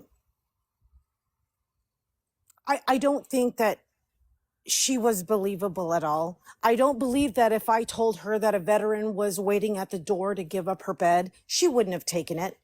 I'm complete, and don't get me wrong. I know that I'm questioning a lot, but I'm completely for legal immigrants because because this country is made up of immigrants, and I completely am for that. But we work so hard, and I think some people were saying, like in the chat, you have no idea what they've been through. No, but it's a process. We don't know what they've been through, but it is a process. There's legal ways of doing things, and the reason the United States and the reason they seek the United States because it's so great because we have laws. Hold on, Eric. I don't mean to cut you off, but Cynthia, I know that you have to go soon. So if you do have to go, it's okay. We're going to continue with the English panel here. Again, I don't want to keep you because I know you have another appointment. Thank you, Cynthia. No, yeah, I know. I'll just stay for another 10 minutes because I think it's a good argument to have. I think I also want to cool. just give one or two of my points of view, if I may. And Erica, Yep. I am so totally in agreement with you. So please continue. Yeah. Okay, so I'll let Erica finish, and then I'll give the word to Cynthia because she's been here from the beginning, translating. Thank you so much, helping me with the conversation. And then I'll let Cynthia speak, and then Cynthia can stay for as long as she wants to. Go ahead, Erica. Cynthia, you're much appreciated. Thank you so much. But the reason everyone is fleeing over here because we have laws, and you know what? Thankfully for this country and for our veterans, for the current people who are serving this country, we have these freedoms. We couldn't do that without them. That's what a lot of fail to recognize. Correct. Is that the reason we can do what we can do and say what we want to say in our country is because we have soldiers that put their lives on the line for people they don't even know. They're putting their lives on the line for each and every single one of us to be able to communicate on social media, to have gatherings on holidays for our families. So, sitting there and saying that they would put, she would literally give up her bed. I'm sorry. I mean, if someone told her to get out the way, I completely know she would argue. So you believe she was not being truthful? Absolutely not. But I was not going to ask a question disrespectfully. I was Of course. having a dialogue. And I appreciate that, by the way. Yeah, and you know what? My questions in the chat were very direct, very because these are the questions that Americans want to know. You sit there and you look on social media, oh my gosh, everyone is sick of it. Because just the point that you made, Vega, is that people are waiting in line for years who have paid, and these people are walking in. And yes, you know what? It might take 10 years, but you know what? I had to wait 10 years to get vested in my job, to be able to have, benefits for the rest of my life. I had to wait 10 years to get there. I had to work for it. And then you got people across, the ocean who are doing this the right way, and they're being put on hold, on the back burner, so we can house these individuals.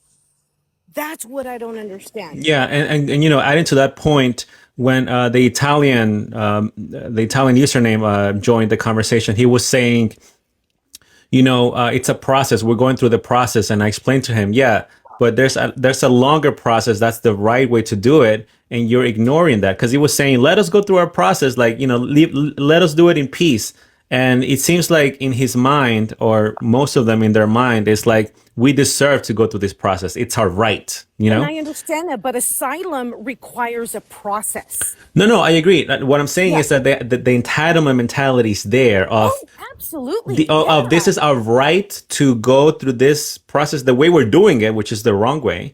And also, again, I'm going to try to post this interview on YouTube. By the way, guys, go subscribe to my YouTube channel. You'll see the entire stream there where I interviewed her originally, and she was giving us answers about the reason why she's here is to make money to help her son. later on in the interview, as I was asking her more tough questions, her friends joined the live stream, and they were telling her to get off the live, and they were I telling saw her that. to watch out with her answers. And then from there, she started saying about her being scared for her life, and her story seemed to change at that point, which You I don't found. leave your children in a country if you're scared for your life. And she said that her kids' lives are also, and I want to be careful Yeah, here, what mother on earth would leave her children behind if she is threatened for her life, but yet she's got her boyfriend with her? right. So it was very very interesting how things started to change, as you interview her. So okay, I want to move into Cynthia. Go ahead, Cynthia. I know you want to say a lot of things. Go ahead, and then we'll move up. Just wanted to point out those things that at the same time that I I I agree with everything that you're talking about, Erica. That's why I also wanted for you to point out your points of view. For me, all I wanted to say was that, but unfortunately, what I gathered from this migrant was that unfortunately she is telling the truth when she says that she is here legally because unfortunately it's the government in our country that is allowing this to happen. And that's where the problem lies. That's where we need to change is the government and the leadership that it's in She our did say that. political, She did blame it on the government. I did too. because they are here and yeah, it is as much as I hate it too, because I'm like, well, it's not fair for us tax-paying people. But unfortunately, she is right in that sense. So I just wanted to get your opinion on that. And what do you think and how we can change that? Because we need to find the solutions instead of just pointing out this. I mean, I'm thankful that she actually came out here and spoke about her experience. But in reality, she's right, and she's not gonna leave. Who's gonna leave a country that is giving you everything? Get So rid of this administration. That's the answer. Is get rid. You know what? And illegal immigration has happened for Republican presidents, Democratic presidents. I yes, am not naive to that. However, I just feel like now it's more like in your this is face and the more highest ever disgustingly. in history. And Yeah. again, I am 100% for migrants coming over because, again, this country was built on migrants. Absolutely, 100%. Yes, But I agree. when you sit there and you come in an illegal fashion, and the reason I'm very passionate about this because I have seen the system and I worked in the system where I've seen the that side take advantage of the system. And when we sit there and I come from a line of military families. Well, thank you for your Okay, I from have Okay. a family complete service. Yeah. military family. Okay, I want to move on Let here me go say to give something. other people a chance to speak. Go ahead, Art. You can share your Oh, I'm statement. sorry, I didn't know that I'm Remember live. No, it's okay, yesterday? Eric. I Yes. appreciate your statement. You can stay. Go ahead, Art. Yeah.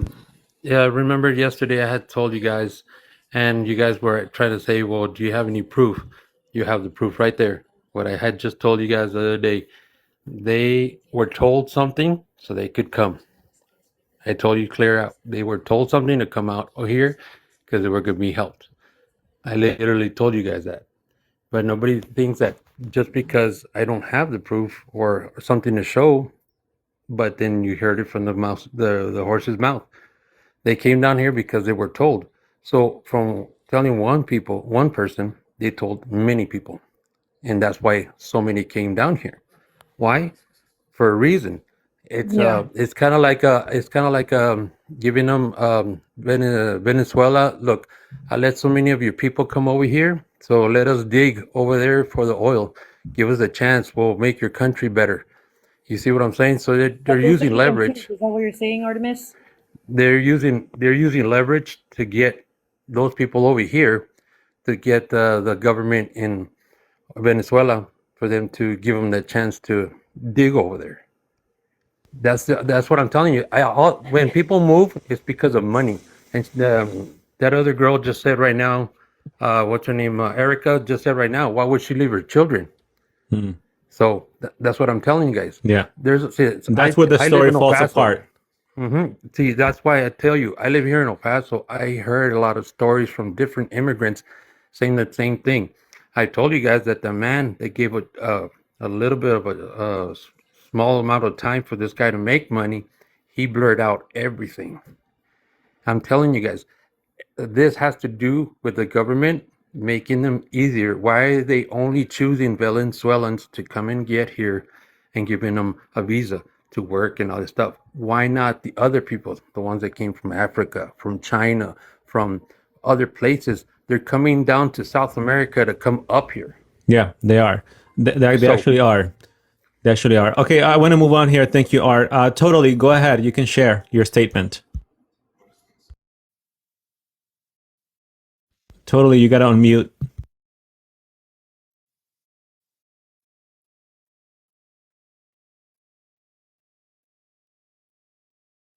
Okay, let's move on here. JD, go ahead. Is it oh no, JR, sorry. JR, go ahead. Okay, can you guys hear me? Yes, we can.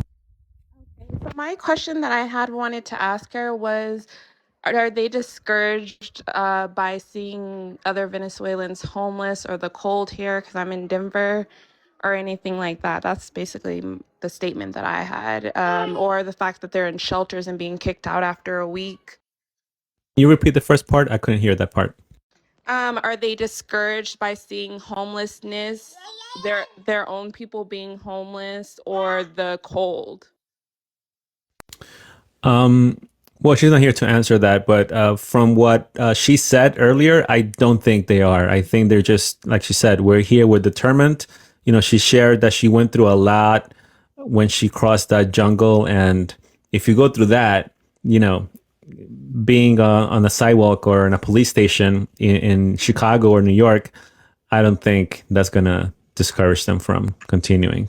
Because we have like a whole encampment here in Denver where they're sleeping on the streets. There was even someone stabbed over them arguing about migrants. So there's a lot going on here in Denver with the migrants and encampments and running out of shelters and the homeless being kicked out of hotels. Right. For Well, them. we see some of them complaining, right? Like a good number complaining, but I don't think that's going to stop them. To be honest, it's going to continue happening because it's being allowed. Go ahead, Colombian. Looks like, Video. looks like totally Rocco wants to come back. I'll have him back soon. Go ahead. We'll move up here the line. Go ahead, Colombian.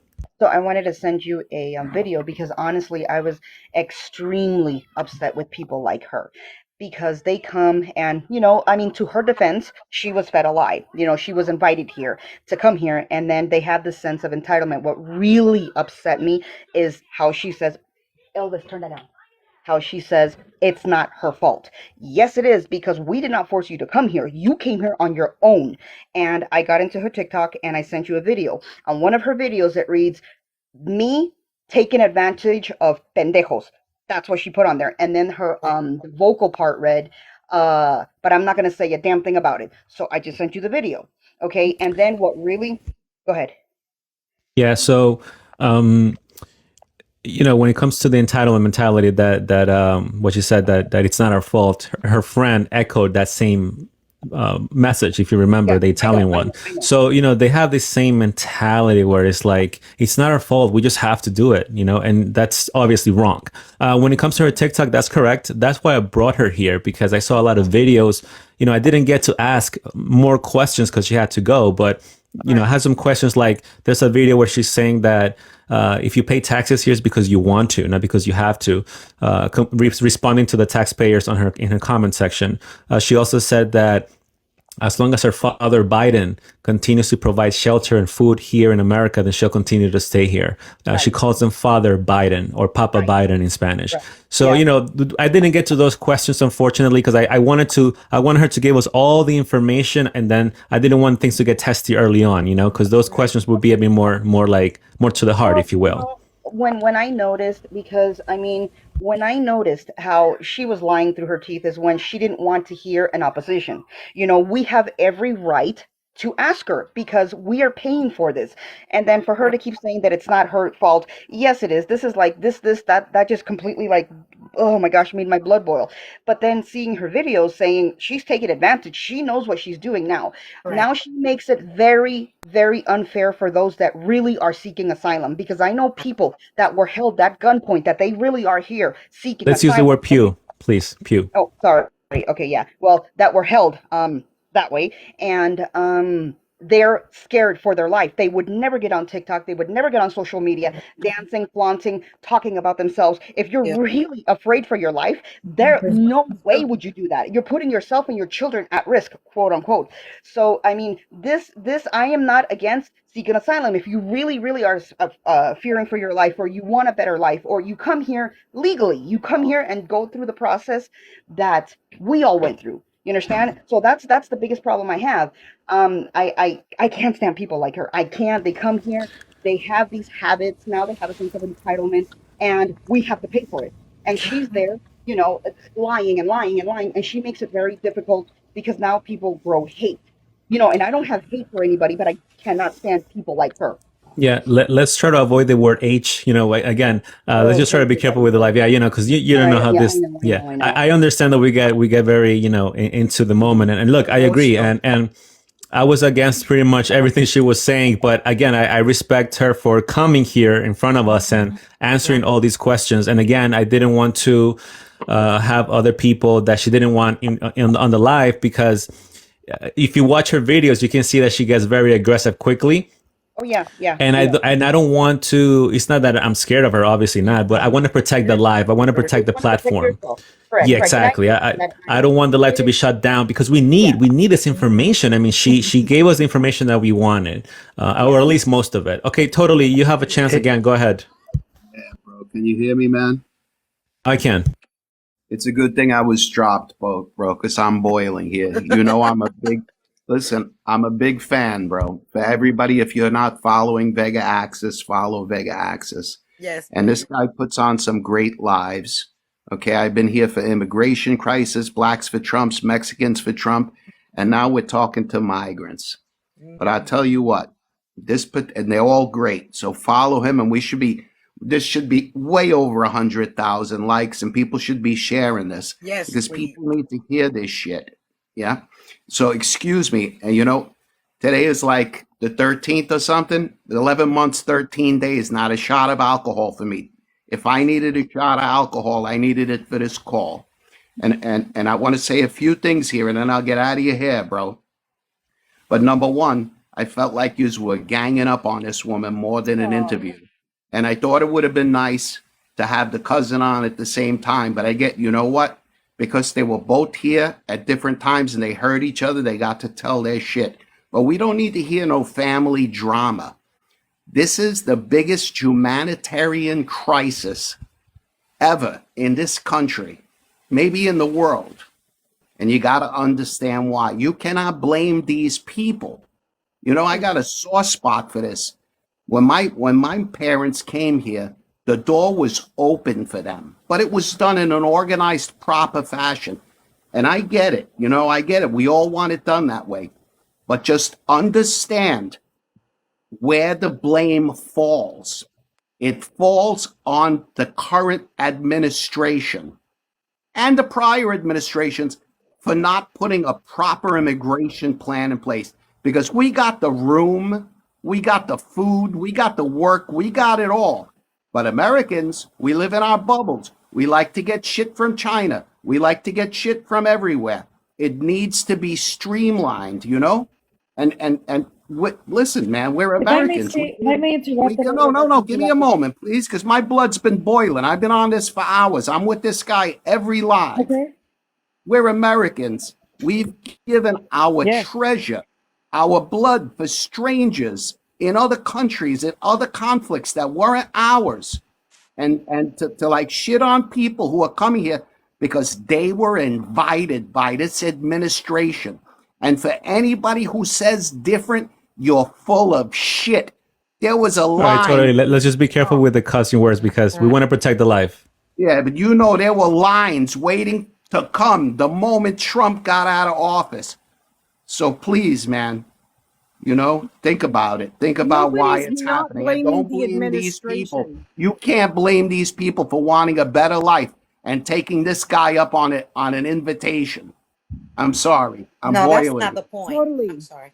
Okay, hold on. Let's let Cynthia wanted to respond. Go ahead, Cynthia. Thank you, totally. Well, Well, I understand, Mr. Rocco, what it says, but like you said, it's like that's where we need to choose representatives wisely and start from the beginning and get involved with these politicians, because I think Correct. that's the root of the problem with the politicians and us not, you know,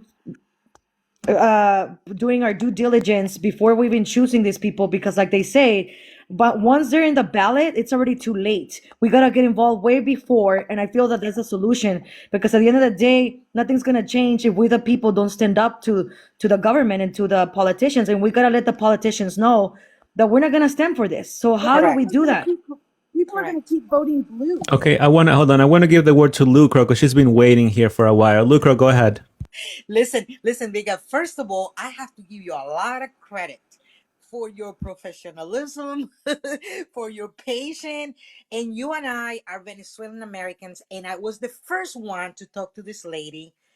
And listen, when everything was done, I kind of felt at the beginning I felt guilty, but then when everything was falling down, I said, wait a minute, everything that I suspected, it kind of it was true, but at the same time I agree with the part that is not, it hurts to say that, because it hurt me that somebody like her, yes, she's running away from a system that doesn't work, but the way that she had this sense of I am good. I am. In fact, I even saw some videos where she's showing her breast, her this and that.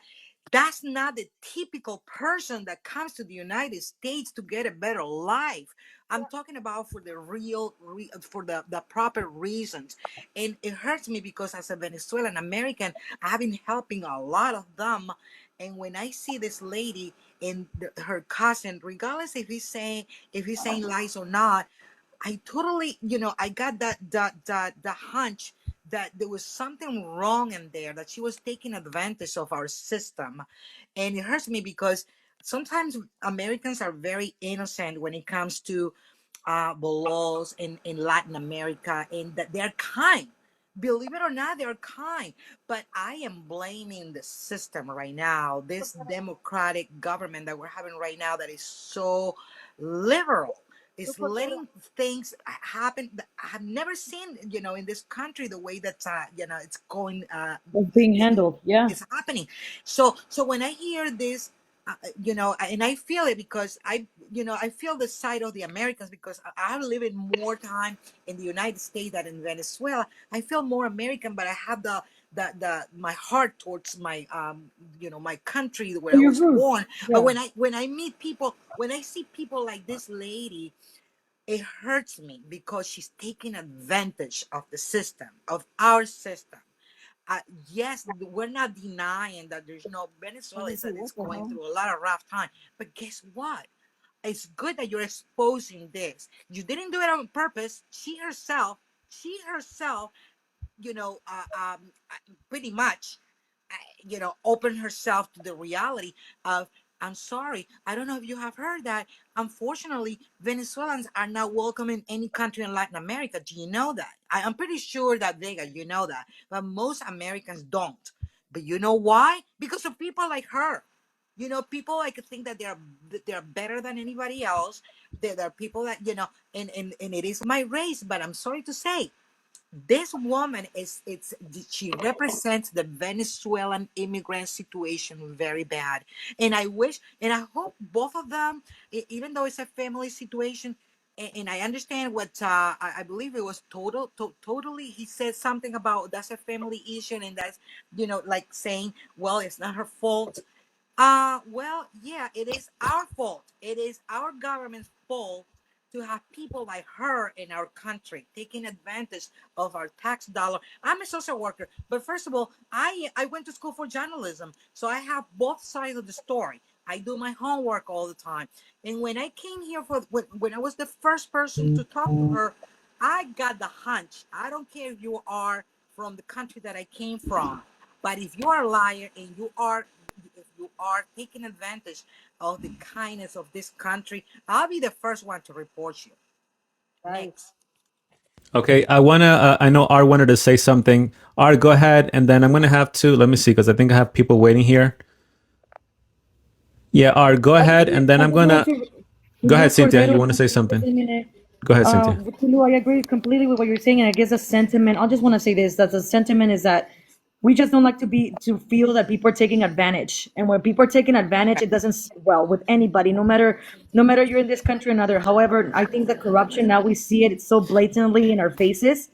And I think that's where we get disgusted by it, where we're like, okay, when do we draw the line and stop with this injustice, right? Because like you say, we don't obviously we're all immigrants, but we there's a system that you follow, and I feel for me personally, I feel that that's where we're losing the United States, and I'm afraid of that. I'm afraid of it to become another Mexico, where like you said, Socialism.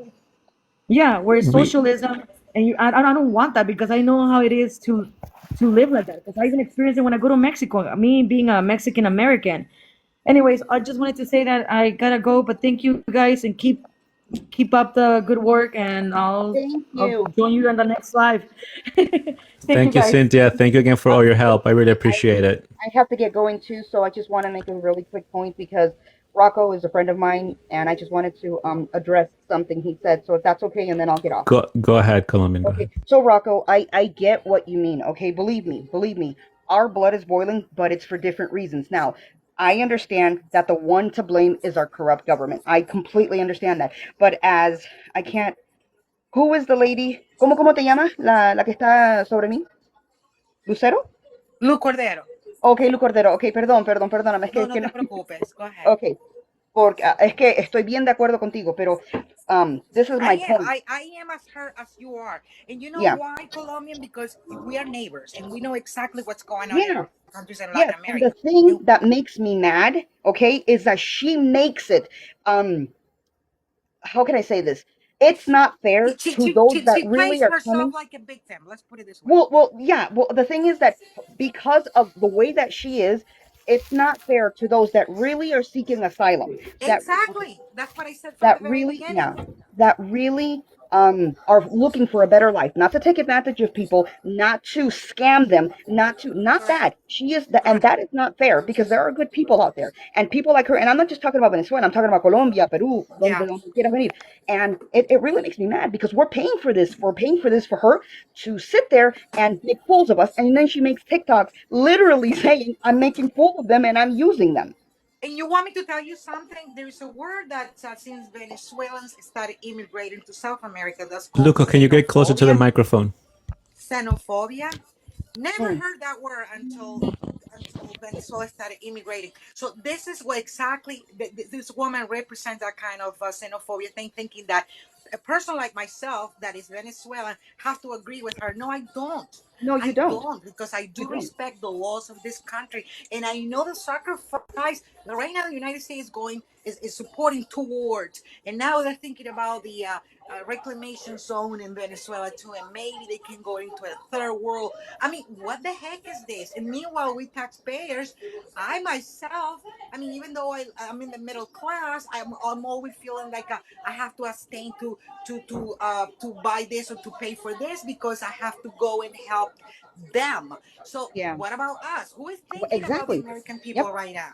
Right. And when she says, when we say, it's not their fault. Well, I mean, okay, I get that, but it is not our fault either. We know the one at fault we know is this administration. We know that. And we have to do Yeah. something about it. But to sit here and listen to this and have them make fool of us and then say, when we came here legally, okay, I came here legally. We went through a process, we paid, and we came here legally. We fought, we worked, we did not get a handout. Okay. And it just really, really makes me mad to hear that. But But that's, anyway, you know what? That's why I'm so glad that Vegas is doing this kind of program, yeah. because you won't Yeah. see it in Univision, you won't see it in No, of You course not. won't. You won't. But And nowhere. I'm actually working on getting more guys, just so you know. Thank you, okay. thank And you. okay, Vega, I gotta go. But yeah, Brilliant.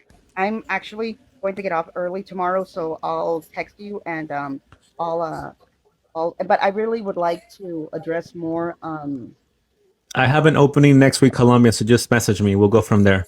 okay, all right, sounds good. Thank you All so right, thank much. you. Good Have a night. good night. Bye Okay, bye. buenas noches todos. Ciao. Okay, I want to Buenas give the noches. word to Art because he's been waiting for a while. Art, go ahead. I like I was saying earlier, man. It's like that other guy. He said that they were making $5 over there. It don't matter where you go. Your amount of money that you make is for the amount that people live in. It's like here, we're in the minimum wage at $7 an hour, $8 an hour, but we're trying to get it up to $15 an hour, and people are still, it's in the poverty rate even at $15 an hour. So there is no difference whether you live down there or you live up here. You're still going to live in poverty unless you become one of those famous people that does make it in the world, and it's only chosen few that can claim that. And another thing is that um, they can say that, oh, I'm here to better myself. If you look at one thing, and I'll tell you one thing psychologically, that most of the people that take advantage of the situation that they have right now are the people that are con artists. The people that are really truthful, that are really trying to make it or maybe move on into a different place. They're either poor, they don't have, and they can't leave their roots because of the reason that they care more about their family than trying to make it. The people that are coming here are the ones that, like I said, they take advantage of the situation, just like anybody else that are walking and they see a phone on a table and they take it. Those are the type of people that are coming here. And look, I didn't get to ask a lot of questions, like she said about the jungle and the ring and all that stuff. And I wanted to ask, how do you manage to save your phone?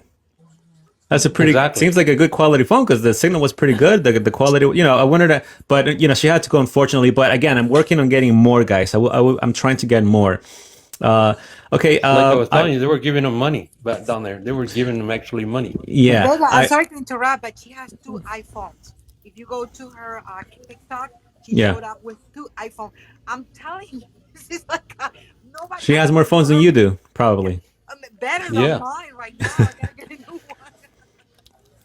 I Okay. think some of us still have the flip phone from the 80s. I want to give the word to Freedom. Go ahead, Freedom. Hey Guys, I have to everybody. start dismissing the live, so please make your statement, and then I'm going to have to end it because it was a long, long day here. Go ahead, Freedom. Oh dude, it was great. I was just gonna make like two quick comments. Like one, maybe if there's a way to anonymize it, um, whenever you're doing the next interview, maybe that way it'll take away that whole like, oh, I gotta be quiet, be careful what I say because this can be used against me or like or like kind of like the negative comments that were in the and of course the comments are going to be rough and everybody's going to take that different, but at least that might take away that layer of that, okay, if I'm even found, if I'm found or whatever, I don't have to worry about like the repercussions of what I'm going to say here, so maybe it can be a little bit more raw and honest and just I truthful. tried, but it's hard because it's difficult to have via phone call. The feedback on the microphone will sound horrible. It's difficult, But I'm glad you point that out because again, if you go to their TikToks, it's not hard to see what they're all about because they're showing you what they're doing. So for her, it wasn't hard for her to come here because if you go to her page, she's showing everything. So it's not like I exposed some secret, everything is on her True. page. Oh So, yeah, everything was right, the thing everything was is that right there for us to see. her friends joined later and they were telling her, watch what you're saying. And then her story started flipping Of course. into the victim where at the beginning she was mentioning her children. But go ahead, Freedom, you can finalize. No, it's cool, man. And we can talk about this at a later date. But if you have Restream or you have the key access or whatever, I can show you because I've that's part of what I do for a living is I help other influencers and getting things set up and doing like a dial-in line. That's actually it's not that difficult to set up. I can send you some info on that. Yeah, absolutely. That would be great. Yeah. Thank you. But Yeah, on go the ahead. other point, the other thing that I mean, I asked it in the comments, but I know there's a lot of stuff going on. But it's like, I want to know, I kind of missed because I got a phone call like right whenever it was like, so she got bussed in after she got rejected the first time she came in, and then she got bussed in a few days later, basically, or a week later, or um, Yeah, she got deported the first time. yeah, she got deported the first time, but that she was back in Mexico, and then from Mexico she was able to get on a bus that came across the border. It wasn't like she didn't sneak across at that point, correct? Right. She got well the first time she did, she got caught, she got deported, and then she went through the app the second time. She probably gave a fake name. So the thing with the app, what shocked me is that you actually can just, apply through the app, and they basically let you walk through the border legally. So you're walking through the border, you're skipping the line in front of all these immigrants that are paying these fees and stuff, but it's considered legally. But technically, it's not. They're just letting you walk in through the app. You get what I'm saying? Wow. With very Wow. little requirements, if that makes sense. Because they basically use the word asylum as the keyword. And so, because our system is so overwhelmed, they give you the appointment. Some people wait days, other months. Dated.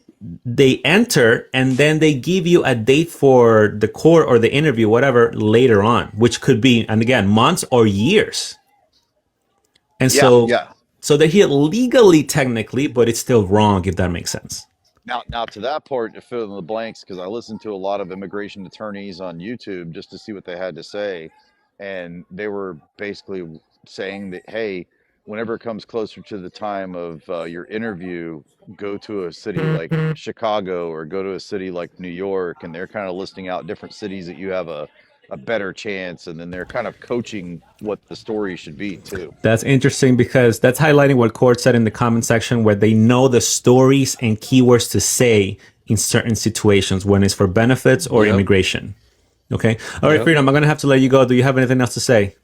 Last question was how I wanted to find out, like, well, if they put it on an airplane, like we'll have to go through the TSA madness. Like, how do they even process that? Like, that was kind of interesting to me. I can tell you that they are given plane tickets to go to a destination wherever it is that they want to go after a certain period of time. So I heard recently of one where this family was waiting, I believe, more than a couple of days. And so if they didn't arrange their transportation, then the government will pay the plane tickets for them to go where they're going to go. Hopefully they're Right. not asking for Hawaii. And she Yeah. and she confirmed that, by the way, here. She said that she went via plane and the government paid for it to Kansas, I believe she said. Okay, so that is happening, my friend. Thank you, Freedom. Okay, I want to give Thank the you. word to Yes, sir. Go JR, ahead. and we're going to start dismissing here. JR, go ahead. JR, you have to unmute your mic. Okay, I'll give the word to Totally. Totally, go ahead. You can share your final statement, please, for tonight. You got to unmute. Let me send you the unmute.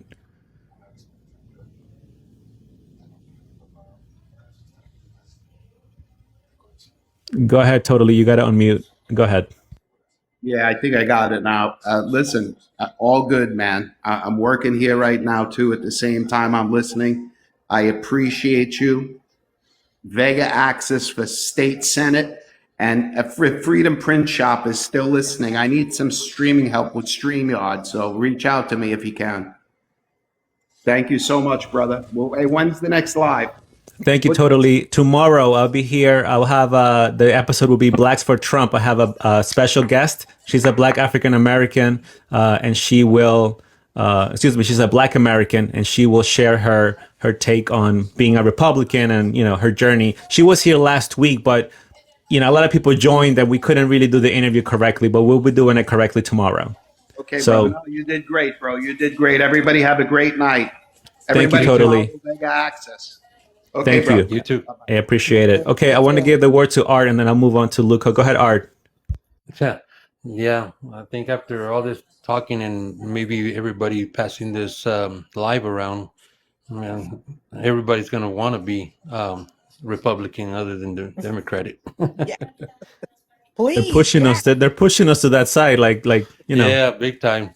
Yeah. I'm surprised they don't ask for plane tickets to Hawaii, man. It's like, really? Well, actually, I believe New York stated that they were going to start doing that, or maybe they started already. I have to look it up, where they can go anywhere in the world because New York is so Oh, my God. overwhelmed right now. Okay, so you can actually Google that. I saw that Yeah, on the news. we should give them a ticket where they think they're going one way and they're going right back to where they came from. Yeah. All right. Thank you so much. I appreciate it. Hey, man, have a good night, bro. You too. Okay, Luca, go ahead. Listen, Vega, I'm so proud of you, to be quite honest. Just keep on making this type of live, because like I said to you, and that's why it gets me. I am involved with this population, and honestly, when they talk about this type of immigration, I'm kind of okay, it's I don't know about this, I don't know about that. But bottom line is that we need this kind of program because, like I said before, the American public will never see it in the regular NBC, CBS, or whatever. Luckily, if Fox, which is more conservative, Univision and the Telemundo, nevertheless, in Spanish. So we do really need this type of programs where people can smell the coffee. And in reality, again, I don't blame this woman, Evelyn. I don't blame her. She is just taking advantage of what is given to her, just like in any other type of situation. So thank you so much, and I'm really proud of you. Thank you. And that's coming from a Venezuelan American. Just because, by the way, I've been attacked by a lot of Latinos and even some Oh, me too. Venezuelans Me because too. I'm speaking the truth, But the truth hurts, and it means a lot coming from you, Lou. By the way, Lou, I want to bring us a special guest next week, probably. I think I have an opening towards the end of the week. Is that okay with you? Yeah, no problem. I want to interview you more on your point of view as a Venezuelan American and ask you questions and maybe have other people from the comment section also ask questions as well. Absolutely, because I guarantee you, Vega, that like you and I, we love Venezuela, but we love this country. This Yeah. country is the one. I'm pretty sure that you are younger than I am, but this is the country that has given us, opportunities. And like I said, when I came here, Venezuela was wealthy. I have no need to immigrate to the United States.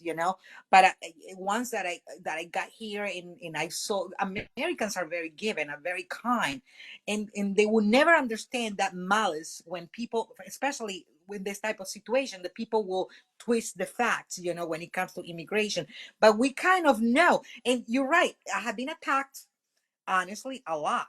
Oh, well, you don't Race care for trader, us. right? Being called Correct. Uncle And Tom, oh, absolutely. And guess being what? called, oh, you want to be white. Absolutely. And guess what? I do understand. And I said, no, no problem. No, you know why? Because I already know the truth. I have been living here, but I lived in Venezuela until I was 21, and I have been always related because part of my family is there, and I love that country, and I feel that it's so painful what they're going through. But come on, do not take advantage. Do not.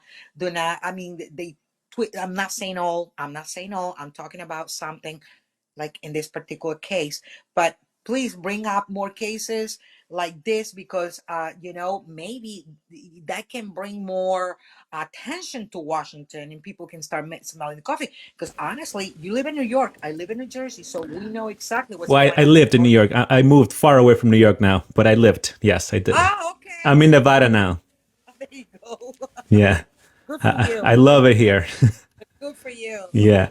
No, yeah, for sure. Look, I want to I want to talk to you more about this because, we know what's going on, and, Yes, you know, absolutely.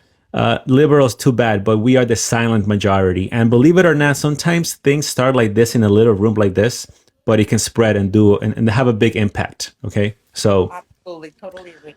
yeah. Thank you, Lou. I appreciate you. I'll be in touch. Problem. All right. You have a good night, okay? You too. Thank you. All right. Good night, everybody. Bye-bye. Good night. Thank you guys for joining. Wow, what an episode. What an episode it was. Unbelievable. I can tell you that I didn't want to be too rough. Again, I respect that this person came and was open minded to answer the questions. We don't need to jump on top of the person and be all angry and stuff, because when you let them speak, you can tell exactly what's true and what's not true. Okay. So that's what I wanted to do. And also, I don't want this platform to be like like the Maury show, if you will, or something like that. Right. So I wanted to be very civilized, to where we have conversations and we can ask those questions and be respectful at the end of the day. We don't get anything out of violence and stuff like that. And so I'm trying to get more episodes like this, where I can get more migrants to come here and share their stories, so we can just listen. Because let's face it, The View is not going to show this. NBC is not going to show this. ABC will not show this. Univision, Telemundo will never, ever show this. So guess what? I will show it. And that's why I want to be careful with what I say and what my guests say on the live, because I want to protect the channel. I want to protect the stream so we continue to get this information ourselves, because at the end of the day, we have to get the information ourselves, because the media will not show this to us. At least most of it. Okay. Well, guys, thank you again. Tomorrow, Blacks for Trump. I have a special guest. She's a Black American, and she will tell us her story. Have a good night, everyone.